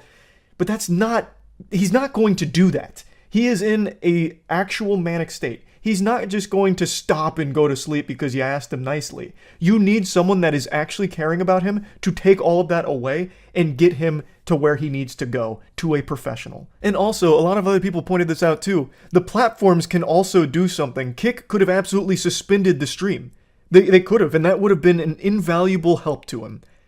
But they don't, because he brings in so many viewers and so much attention, and that's what the world seems to run on these days. So all the people in his life and everything and everyone around him is just a yes man that encourages this destructive behavior. And it's only going to get worse if he's allowed to keep doing this without anyone actually stepping up to help him. I think it is fucking tragic. So I don't think it's goofy. I don't think it's silly. I wanted to briefly talk about it because I keep getting asked about it because so many people seem to think that it is goofy and silly. And I just completely disagree. So I just wanted to talk about this a little bit. That's really about it. So yeah. You gonna watch Sandman? Why do people keep bringing up Sandman? That trailer looked horrible. Did it come out or something? Jealous women. Jealous women, what's that? I have no idea. Men going their own way is what MG Tao stands for. MG Tao Guide to Retiring on 200K in Southeast Asia. Alright, this really piqued my interest. I found your thoughts on the struggle between alpha, beta, and sigma personalities very interesting. Whoa, what a start. Yeah, I don't know. This is interesting. That actually sounds like the Joker. And consistent with my experience. That aside, what are your thoughts on female jealousy towards men? This kind of content is poppin'. Like men motivational shit and like alpha, beta, sigma, the astrology for men stuff. Like this shit is blowing up. Yes, many women are jealous of the successful independent man. What makes him even more attractive to them in a sick and twisted way is that they're happy for him and jealous of him at the same time. Oh boy. They want to be with him, but they also want to destroy him simultaneously because they're jealous of him. Oh God, if you're they're after us. Single, she will see your peace of mind and get jealous that your attention is being given to something other than a woman. Women are also the most logical and rational when they are with a man. You're whole on your own, and she wants to make you unwhole, and in the process, she makes herself whole by getting you in her hole. Many women I've known have also seemingly taken great satisfaction. I would wager a guess the women he's known can be counted on one hand. Why is he talking like he's some kind of professor giving a lecture in front of a high school class? I think there's also another part of them that knows they'll never be able to do, experience, or even achieve as much as we do if we're single and not tied down to a woman. A woman could never achieve what I do, talking about women on YouTube, acting like I'm the authority and the expert. A woman couldn't do that. They don't have the brain capabilities that Sandman does. They're just not to his intellectual level. That's why you hear BS statements like, behind every great man is an even greater woman. If we achieve greatness, then we can't even take credit for it, because it's the guy's mother that raised him into the man he is today, or his wife or girlfriend supporting him that made him great to begin with. They can't accept the fact that they didn't actually have part in making something that's great. Of course, a guy that goes his own way for many years and sees one success multiply on top of another, when women aren't in his life, will figure out that behind every strong, successful man is free time away from women. Oh, I see. Okay. So the lesson is get away from women, because they'll drag you down. They'll hinder you from reaching your optimal efficiency. Oh, okay. Okay, that makes... why even make a video on that lesson? The whole audience is people that don't have women around them. Is it like reaffirmation that it's good? Like, hey, it's good to be alone. I guess. But let me first tell everyone about today's sponsor, the MGTOW Book Collection Part 2. Whether you're getting camel toe in Cambodia, banging babes in burqas in Turkey, or taking Polaroids of ladyboys in Thailand, Luca Vendetti has a series of books to make you live the dream. In addition to his classic, How to Retire on 200K in Southeast Asia. This is so fucking sad. Oh my god, what did the comments say? I mean, hey, it's a good hustle. Good for Sandman. 200K just appealing to the sad guys down here. Good on him. Though I don't know if I'd ever call him a bro. This guy sounds like he's the leader of the anime club. Like, he wouldn't be my definition of, like, a bro, just by the sound of him. Sponsor link is down below. Anyways, now back to spiteful, jealous women putting up roadblocks in your life because you don't have a wife. He sounds like this guy. Do you guys remember the old Jelly Belly guy? Jelly Belly. That guy? What was it? The Jelly Rat guy. What the fuck was Jelly Rat? I think it was. Yeah, Jelly Belly Pet Rat. Hello, nice to run for the QB. So I'm guessing this guy went from this to talking about why it's good to not be around women. Like, it was your decision. You don't want women, which is why you don't have women, I guess. That men, simply because they are men, have things like old boys clubs and other secret support networks to help them make it in life. Instead of being This is to all the men in the secret support networks. If you're paying to be a part of that network, it's a bad network. Like, that's not a network. That you got scammed. Yeah, if your support network is charging you for being single books or whatever, you fucked up. Time to leave that network. No such thing. back in early 2014, when my channel was growing quickly and would become the biggest channel in MGTOW, people attacked me, even though for the majority of men I was providing some value. Jealousy also has a lot to do with dominance hierarchies. People are like crabs in the bucket. They always want to bring others down to their level. Why do you think that women are against every group of men in the manosphere seeking out freedom from women? They want us in relationships or chasing relationships, that's so cute. which would be the equivalent of a crab that's free looking for a bucket to fall into, where he would be held down. They attack us through things like demonetization, throttling, and shaming language. Again, it's not just women, but also gamma males that infest the tech companies. Ooh, wait, what is a gamma male? That's a new one. I haven't kept up with the astrological signs in the men going their own way community for a little bit. What's the gamma male? What do they do? Give me a rundown of that species. The Hulk? No, the way he used it, it wouldn't be about the Hulk. It'd be like I guess like a tech guy? A nerd, perhaps? I don't know. Suck their own dick on a daily basis? Well, wouldn't Sandman be a gamma then, if that's the definition? He literally just sucked his own cock, talking about how he was providing value and didn't understand why he was getting hate. Gamma male is one step down from the omega male. Oh, okay. So it's like a pre-digi evolution of the omega male. Okay, I gotcha. So diet omega. Alright, thank you. That makes sense. That actually would make sense. That's wrong? Oh, that's not right? When was there an Omega Male? Omega Male was introduced like 2 seasons ago. That was like 2021, early 2021.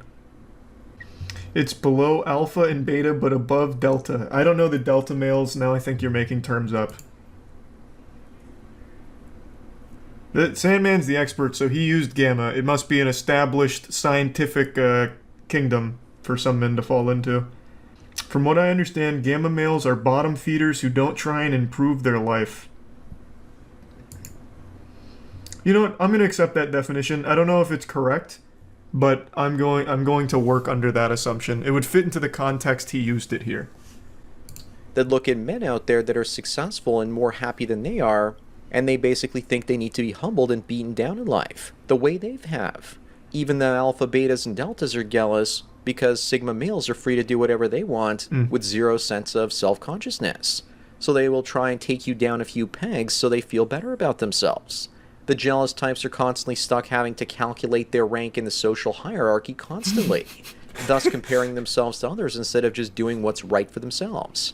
If you want to avoid these sorts of What is this picture supposed to be? I don't get it. She's dangling a spaghetti noodle? Does this trigger something in the Sigma male brain? Like, I want the noodle? I'm mad about the noodle? I don't know what this means. Maybe I'm a gamma male. I don't get it. What? Can someone break this? Can they break this down for me? It's hair?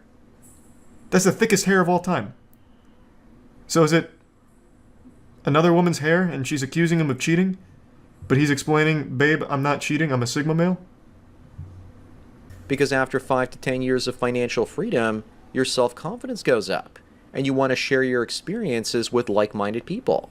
Plus, if you do things like travel on epic trips, people might hear of them and wonder how you can afford them. I do love traveling on epic trips. Can't have a girl with me. They realize that you're hiding your fucking status. weighs me down. When I would film travel videos on my Cool Buildings channel, I would go to locations and ask to do interviews and film some cutaways. First women, they didn't care when the channel was brand new. And not so... God damn it, now I have to see that channel. He has his own channel travel for Cool Buildings? What does that even mean? Wow, for someone that's all about, like, you don't need women, it's all about being big man, he follows Dua Lipa immediately. That's not alpha stuff. I like Dua Lipa, but I'm not an alpha. Where's your travel channel? This is just a casual reminder not to go harass this channel, or any channel I ever talk about. If you do that, you're a piece of shit. I don't condone it. Don't do it. Single mothers wrecking soy-ciety. That is pretty fucking awesome. Jesus Christ. Do men going their own way need to leave the West behind? The great exodus of the gamma males and sigmas. Oh boy. Oh goodness. The Bible foretold of that. Oh, here we go. Sandman 2.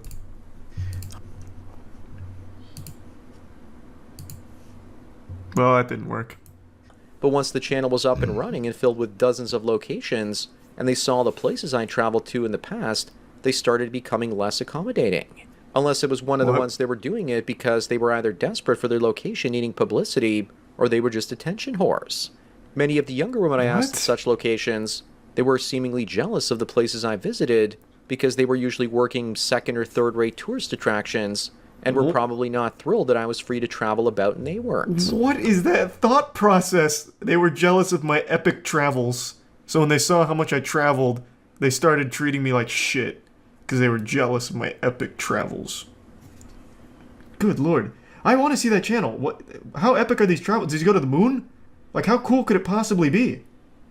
I'm just gonna go ahead and squash this theory right now, Sandman. I can't find your channel after desperately searching for it because you didn't even link it properly. I don't think the women or anyone else around you is that jealous. I don't think they've seen it.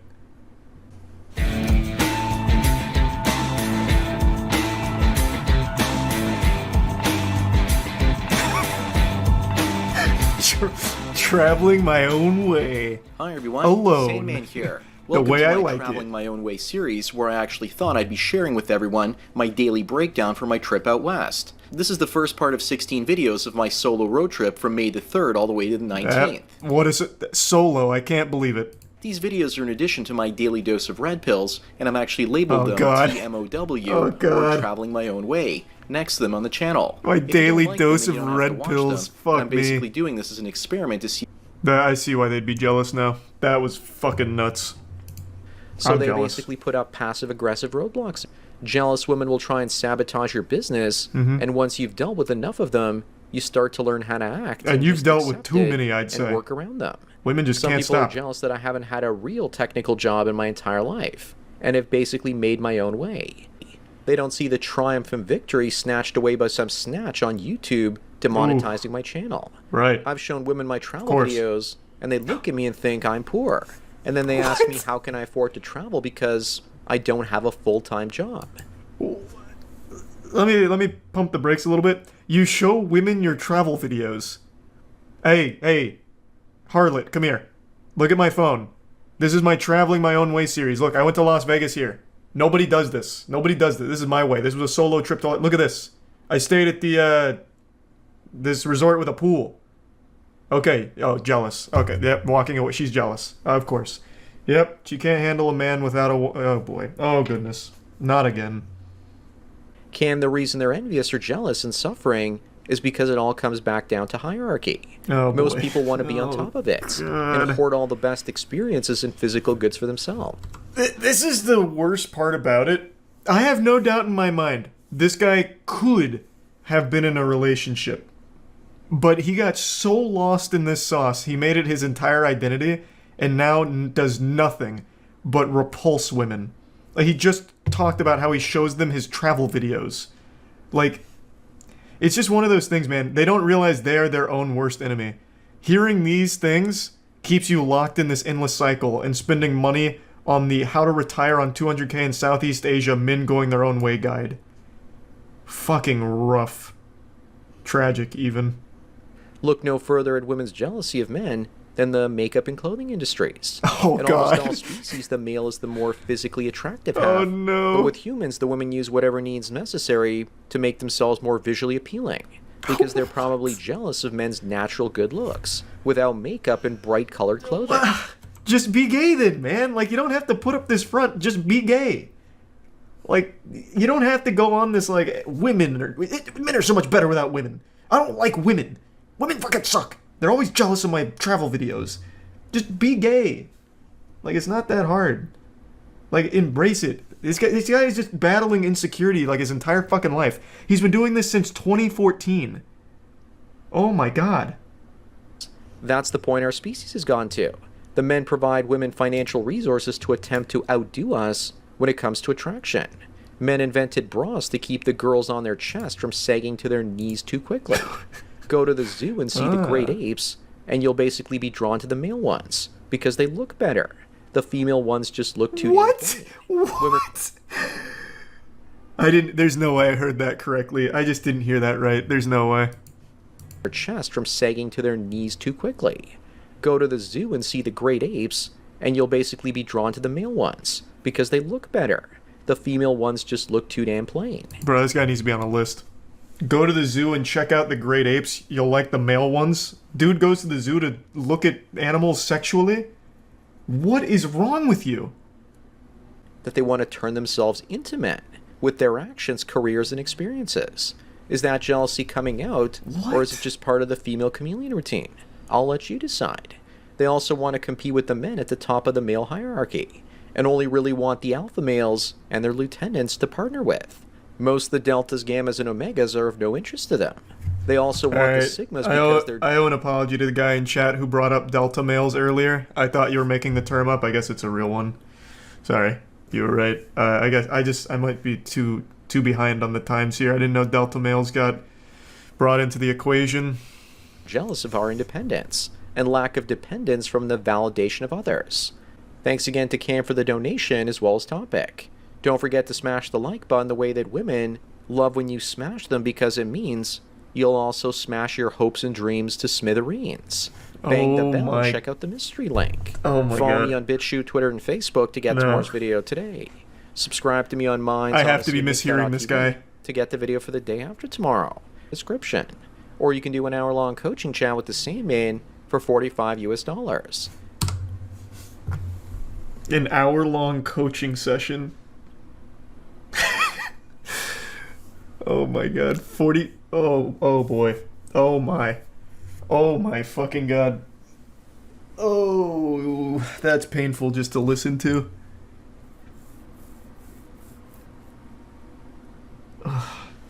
Don't forget to smash that like button, just like women like when you smash them, and also smash your hopes and dreams to smithereens. So that tells me a lot of things. He's never had sex, so he tries to shame anyone that has, trying to frame it as a terrible thing to have sex. And yet he's trying to be the Sigma male leader of the men going their own way movement. Like, this guy is nothing but, like, red flags. Wow. I am not booking a fucking coaching session with this guy. That'd be the worst $45 I ever spent in my life. It wouldn't even be entertaining. I just feel bad. I would legitimately feel bad. At the end of the day, it's not like I hate this guy. I don't. I feel fucking bad for him. My heart breaks for people like this. This is clearly a guy who was a young man back in 2013, 2014, and found this men going their own way movement, which was big back then in the R red pill section, and being lonely and desperate really bought into it and has paid hand over fist for the books and now just regurgitates everything that he thought was the truth. So he's caught in this endless loop of being a perpetually miserable, sad, lonely guy. Like, I just think it's fucking sad. This has been one of the most pathetic men going their own way lectures I've ever seen. I'll give him credit, though. He's using his actual voice as opposed to text-to-speech like all the other ones, so... Thanks for taking your daily dose of red pills, and remember, a red pill a day keeps the women that hate successful men so much that they want to take away that success by sleeping with them and having sex with them away. So enjoy the rest of your day. Oh my god. And cheers. Again, that tells me he's never had sex, so he continues to vilify it. Is he like a public virgin? Like, he publicly has mentioned being a virgin? I imagine he has. Like, there's no way he hasn't, right? Because it's pretty obvious. I'm not using it as an insult. Like, he is very obviously making it clear that he has not had sex. So that is why he continues to shame those that have. Dear Sandman, this donation is a big thank you for your video called The Cock Carousel. Your video gave me an argument to throw in the faces of people. The thing is, almost no man cares about that. And why do females shame me all the time for not jumping around in the haystack? What's your thought about this? And that immediately tells me he wrote this. What lady is going to say, jumping around in the haystack? That's in men going their own way term. He absolutely wrote this himself. I don't have any children, but if I had a daughter, and it was you, Lady D, then this is what I would tell you. At this point in your life, you've been with maybe 1 or 2 men tops, and you still have the ability to bond with a man. Those women that are telling you to be promiscuous have lost that ability in themselves, It's gone. most likely. Yeah, it's gone. And they're emotionally damaged beyond repair. And now they're Right. shaming you for being a virgin. You're probably laughing to yourself and thinking, that's absolutely impossible. But it's not true, because I'm living proof that guys like that exist. Every woman that I've ever slept with ended up pressuring me No. to be with her, No, because they she didn't. probably felt insecure about herself in the first place. No, they fucking didn't. Okay, so he's not even being honest with his subscribers. Okay. I was hoping this was going to be like a heart-to-heart, like, well, Lady D, I myself am a virgin, but he's very clearly still putting up this front. Okay. What a wild rabbit hole. All from looking up a Netflix show that I'm pretty sure I'm not going to like in the first place. Alright, I went down the dark and depressing rabbit hole of weird family vlog YouTube channels. Not that that's its own category, because every family vlog channel on YouTube I think is weird. And I just want to talk about it today. It's been bothering me for the last couple days, and I'm just going to pop the zit here for a little relief, just to talk about it. I think family vlog channels is super creepy. I think it really hurts your whole family, especially because all of these family vlog channels focus on their kids mainly. So I genuinely can't wrap my head around growing up with a camera in my face every single day throughout my entire developing years. It has to be horrible. It just feels so fake, so forced, and it feels like there's nothing private in these kids' lives anymore. It's just completely open for strangers to watch them grow up. And it's even like these strangers are helping to raise your kids. It's like this awful parasocial relationship with creepy people on YouTube in the comments watching and judging your parenting and your kids. It's fucking terrifying. Like, I remember one time when I was 8 years old, I got naked and put my wiener on a pile of dirty laundry and then pissed all over it. If I did that today, well, not today as like a 27-year-old man, I'd just go to jail. But if I did that today, like if I was 8 years old and I did that, that'd probably be like a fucking million-view family vlog video right there. That'd just be like the thumbnail, like, my son did what to our laundry? Like, everything for these families gets filmed and posted on YouTube because it makes them money and somehow has an audience. I think it's just super fucking creepy. These parents are just using their kids as props in their videos in order to make money off of it. It feels like fucking child labor to a certain extent. They're like the main draw, they're the main actors, and yet they don't benefit from it at all. They don't see a dime of that shit. Like, yeah, maybe they'll get some cool toys or whatever, but it's not like they are actually able to consent to being like the main character in your horrible YouTube production. They're just kids. Like, take for example Ryan Toy Reviews. That kid is worth over $30 million. One of the most popular and most profitable channels on all of YouTube. That kid has not seen a dime of that, I bet. It all goes to his parents, who are absolutely living it up with that money. Ryan's been like 6 years old for the last 10 years. He's like fucking Ash Ketchum. The kid has to be approaching like 14 by this point, but he is still doing the same thing, and his parents are still the main beneficiary from his work. Now, of course, I'm sure there's some level of fun where he just gets to play with toys. It makes his parents happy. He gets more toys, and it's just this cycle. Like, yeah, I'm sure it's not the most evil situation in the world, but it's still extremely weird.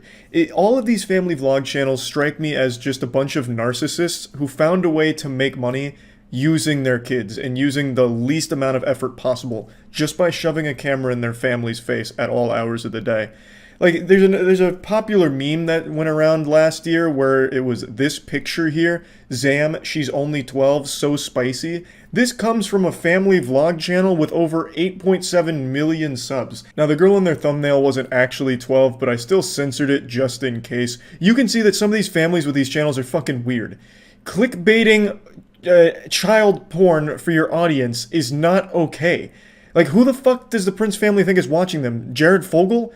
Like, are they trying to appeal to, like, pedophiles or something? Like, what the fuck was the point in taking a woman in her bra and panties, calling her 12, and then saying she's spicy on your thumbnail? It's fucking weird. Now, I want to make it clear, I don't think every family with a vlog channel is a dysfunctional group of goofballs that hurt their kids or make their kids' lives miserable. I'm not saying that. I'm sure there are some genuinely wholesome families out there where the whole family just enjoys getting together like once a week, once every 2 weeks, maybe once a month, and doing like a family video together. I'm sure that exists. I have no doubt about it. I'm focusing more on the family vlog channels that are like daily or every couple of day posters that are literally all hours shoving cameras in their kid's face. It's not healthy, and these families are not doing a great job of raising their kids. I'm not like some kind of fucking child psychology expert or anything, but I think I can say with confidence, no one growing up wants to be constantly monitored by complete strangers. Sounds like a nightmare, and God forbid you actually have like a serious problem, because then the whole world's gonna know about it. A lot of these family channels, their most popular videos are when their family's going through something rough. Like one of the kids breaks their arm, or one of the kids gets in trouble at school or something, and the video's them being disciplined or them at the hospital or crying. Those get the most views, which is why you see so many thumbnails with the kids in pain or crying or something like traumatic going on. Like, you remember Daddy05? That was an extremely big controversy. That was a genuine abusive family that was actually hurting their kids for views on YouTube. I'm not going to go too deep into that, but I'm sure most of you remember. That's not exactly uncommon on the platform, I imagine.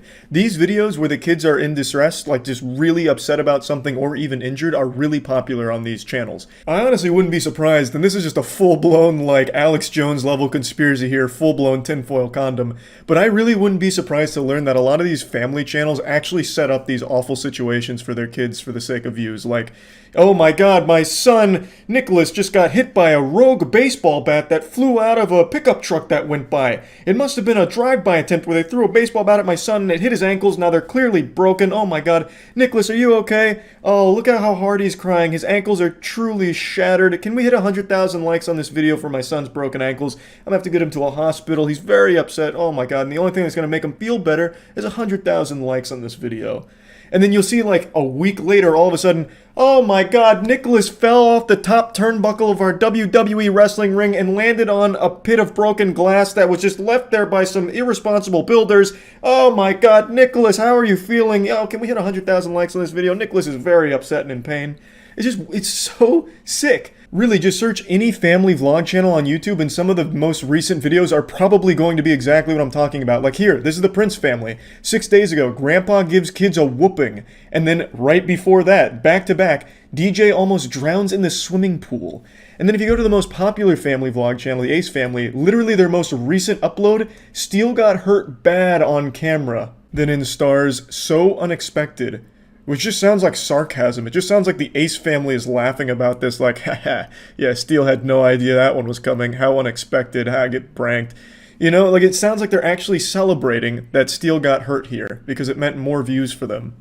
And then if you go back a little bit more, the dog bit our baby, scary moment. Like, a lot of these videos, and it really doesn't take long to find them because there's so many on all of these family vlog channels. It's like they really, like, start pumping their fists like, yeah, my kids got hurt, there's gonna be big views.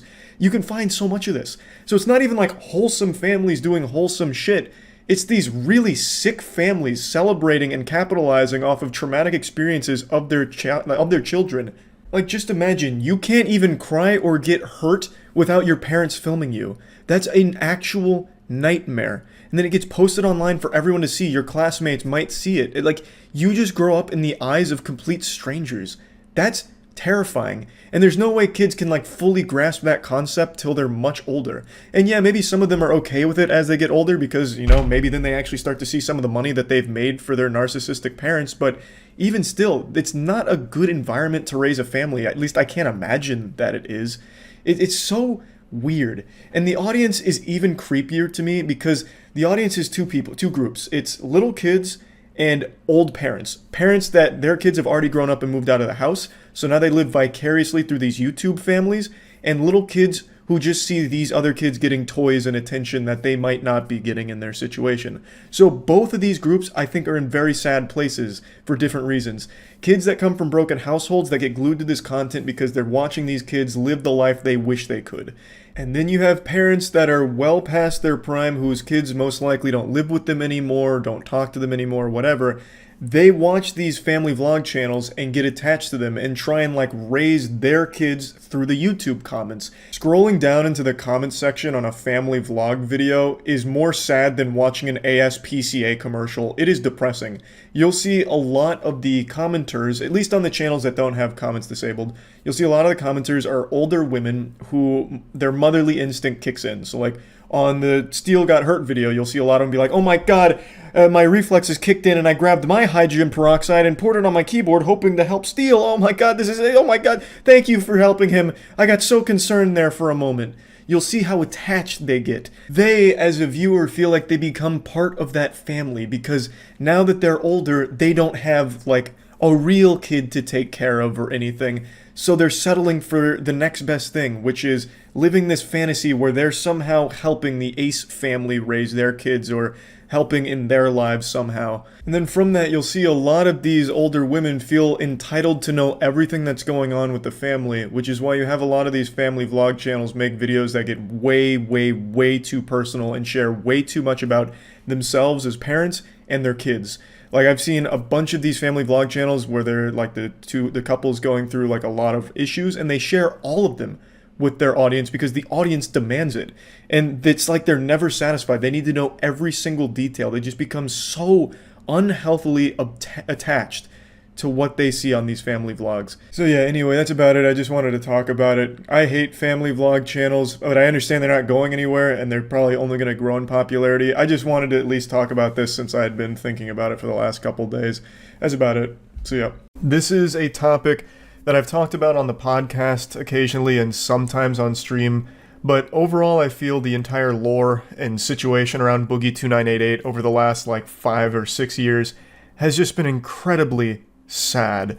But there was a documentary just released about him, which had Boogie's stamp of approval, his blessing. A documentary filmmaker by the name of Mike Klum spent the better part of like 9 months filming Boogie and going over cataloging his life.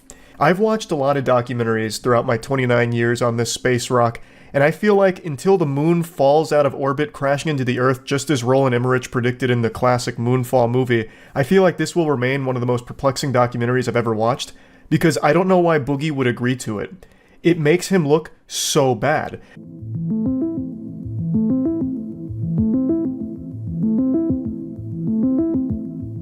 I took women on vacations, and I took them out to fancy dinners, and I took them to like Disneyland and shit.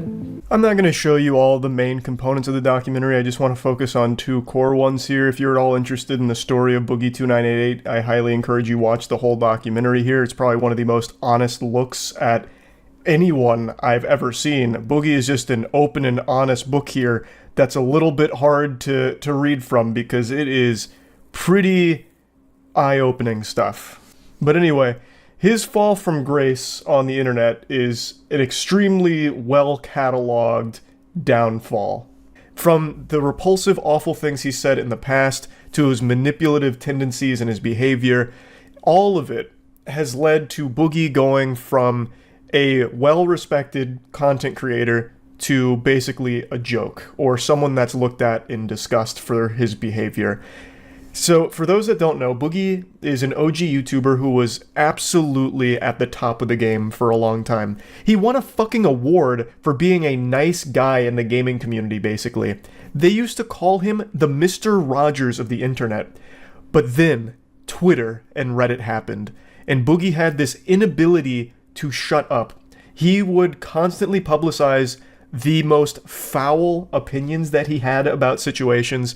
He would always talk about the saddest and most depressing aspects of his life because it felt like he was addicted to being viewed as a victim. It felt like he loved the feeling of people viewing him as pathetic. And it's something I know he's touched on in the past that even has a level of self-awareness where he also recognizes how detrimental it's all been to his career and just downright self-destructive. But he just can't stop himself from just posting on Twitter every single private thing that should never be publicized to strangers, because he seems to just be enamored with that attention that he gets when he is viewed as like someone to feel sympathy for at all times.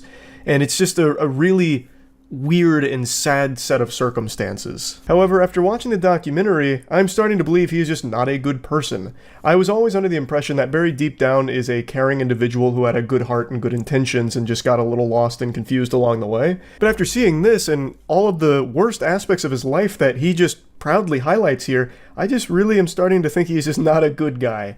So the first thing I want to show you is his addiction to sex workers. He has spent a pretty penny on paying for sex, as well as paying for like vacations and stuff for the sex workers to accompany him, this and that. And it also gives an insight into the way he views women, which I think is a pretty repulsive perspective he has on a lot of it, at least from what he describes here. And one thing that becomes instantly recognizable is his sense of entitlement, which becomes a prevalent point throughout this entire documentary, where he believes that because he was a successful YouTuber, anything he wants, he deserves, he should get, he is entitled to it. It's not a revelation. I like beautiful women. I like to hang out with beautiful women, fuck beautiful women. We all do. I never got to do that. The women I dated were pretty, sure, but they were like Arkansas 8s, not LA 10s. With sugaring, I got to fuck some LA 10s, and I think that's cool. So I deserve to go to Disneyland with a beautiful girl, right? I deserve to go to New York and explore Times Square with a beautiful girl, right? Like, I deserve that, and I want that, and I've never had it. Why do you deserve that? Because you filmed your 20th Francis chugging Mountain Dew while pooping his pants and putting popcorn in a microwave video? Like, what? It's such a deranged mindset that he believes he is entitled to all of these women wanting to slobber on his meat because he is a famous YouTuber. He shouldn't be settling for an Arkansas 8. No, he deserves the LA 10s. So he pays for sex workers because Boogie deserves that top shelf pussy with the pinky out. And to me, this audacity is alarming. To me, this screams that he only views women as objects to be conquered sexually. He shouldn't be settling for something that's an Arkansas 8. That's beneath him. Have they looked at his subscriber count? No. What he deserves is the LA 10s. So he gets into the sugar baby community.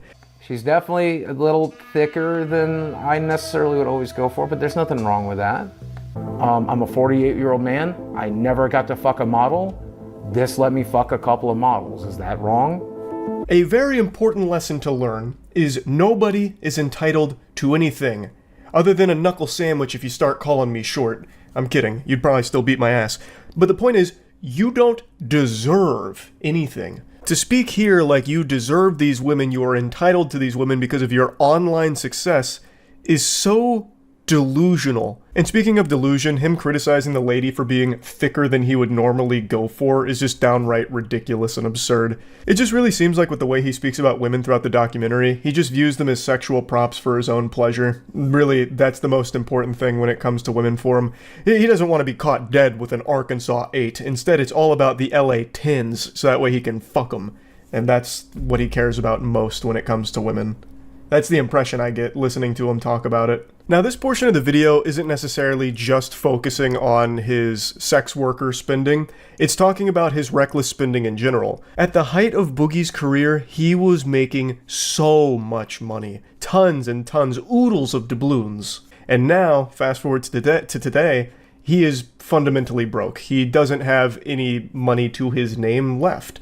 So it's going over where all of it went, and a large chunk went to paying for sex workers, as well as like gift cards that he would give them, which is crazy. When they broke down the financial spending, $500 was allocated for gift cards, which is a weird gift to give someone, and like $1,000 for a purse. So I guess he'd give them like a purse with like a GameStop gift card in there, like, hey, go get yourself something nice, toots. Maybe a couple Pokemon card packs, huh? Yeah, maybe a new video game or two. Like the whole thing is just all about his spending habits, which has left him in a financial crisis. All of which is his own fault, which he also recognizes. His entire career's spiral into the shitter is entirely his own fault.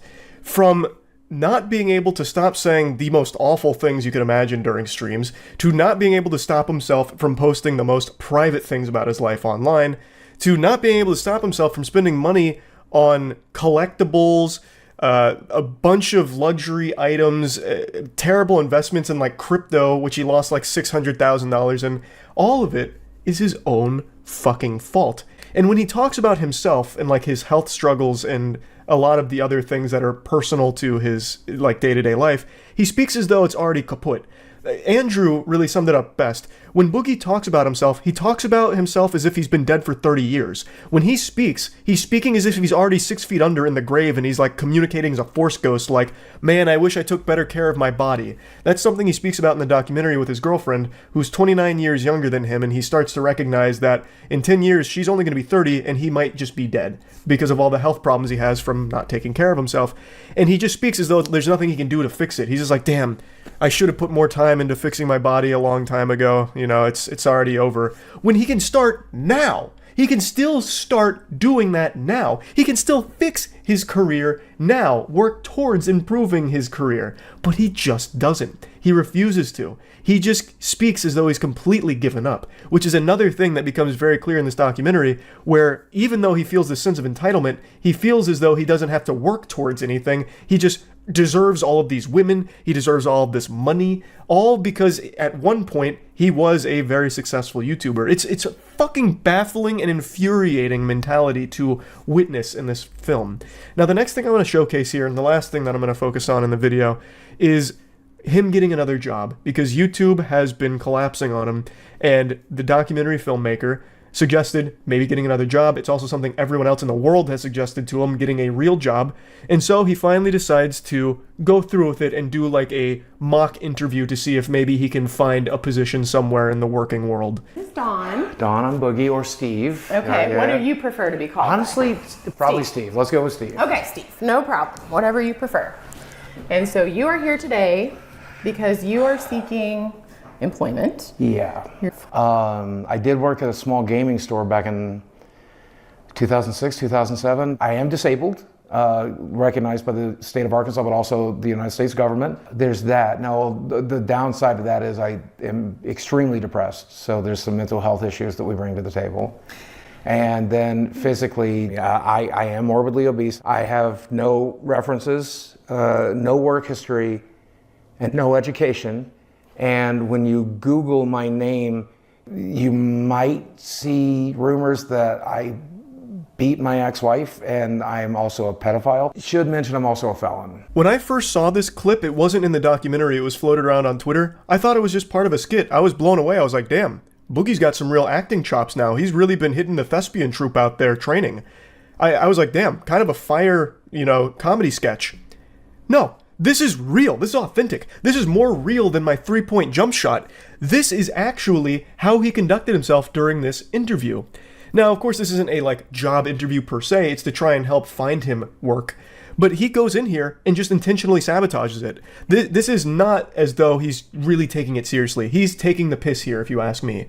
And that becomes extremely clear because after the fact, he says that he can't just get a real job or anything. He has 4 million YouTube subscribers. A job is beneath him. So I feel as though he went in here and just intentionally wasted her time and his time. It's in the time of the documentary filmmakers. Because this is just, no one would do this. To go in there and say shit like this, talking about if you Googled his name, you'd find out that he has rumors that he beat his wife or that he's a pedophile. Like, what the fuck? Okay. What's the nature of your felony? Aggravated assault. How old is it? About 2 years. Okay. So I think there are some avenues you could explore. I definitely don't think it's impossible, but you have some challenges. Yeah. Lots of things in life are about your mindset. And you're using weight and disability. I can't. If that is the attitude that you're going to have when you approach everything, then you can't. And you won't. I did work in the porn industry for the better part of 7 years. So, I mean... Be real with me. Do you really think it would be a good idea to go to a real interview and reference porn? It depended on the job, I would think. I love that she immediately picked up on what everyone else on the internet has also picked up on over the years. She nails it immediately. His mentality is, I can't, just giving up on everything. That is how he's approached everything online, yet still feels a sense of entitlement where he shouldn't need to put a whole lot of effort into YouTube or anything. People should just be giving him money for existing. She picks up on that mindset right away. That's how clearly he wears this on his sleeve. It's his whole personality of just feel sorry for me. and here's the reasons why you should feel sorry for me. And it's super upsetting because it doesn't have to be that way. Again, he's still alive. He can fix things, work towards things, improve things if he wanted to, but he fucking refuses to.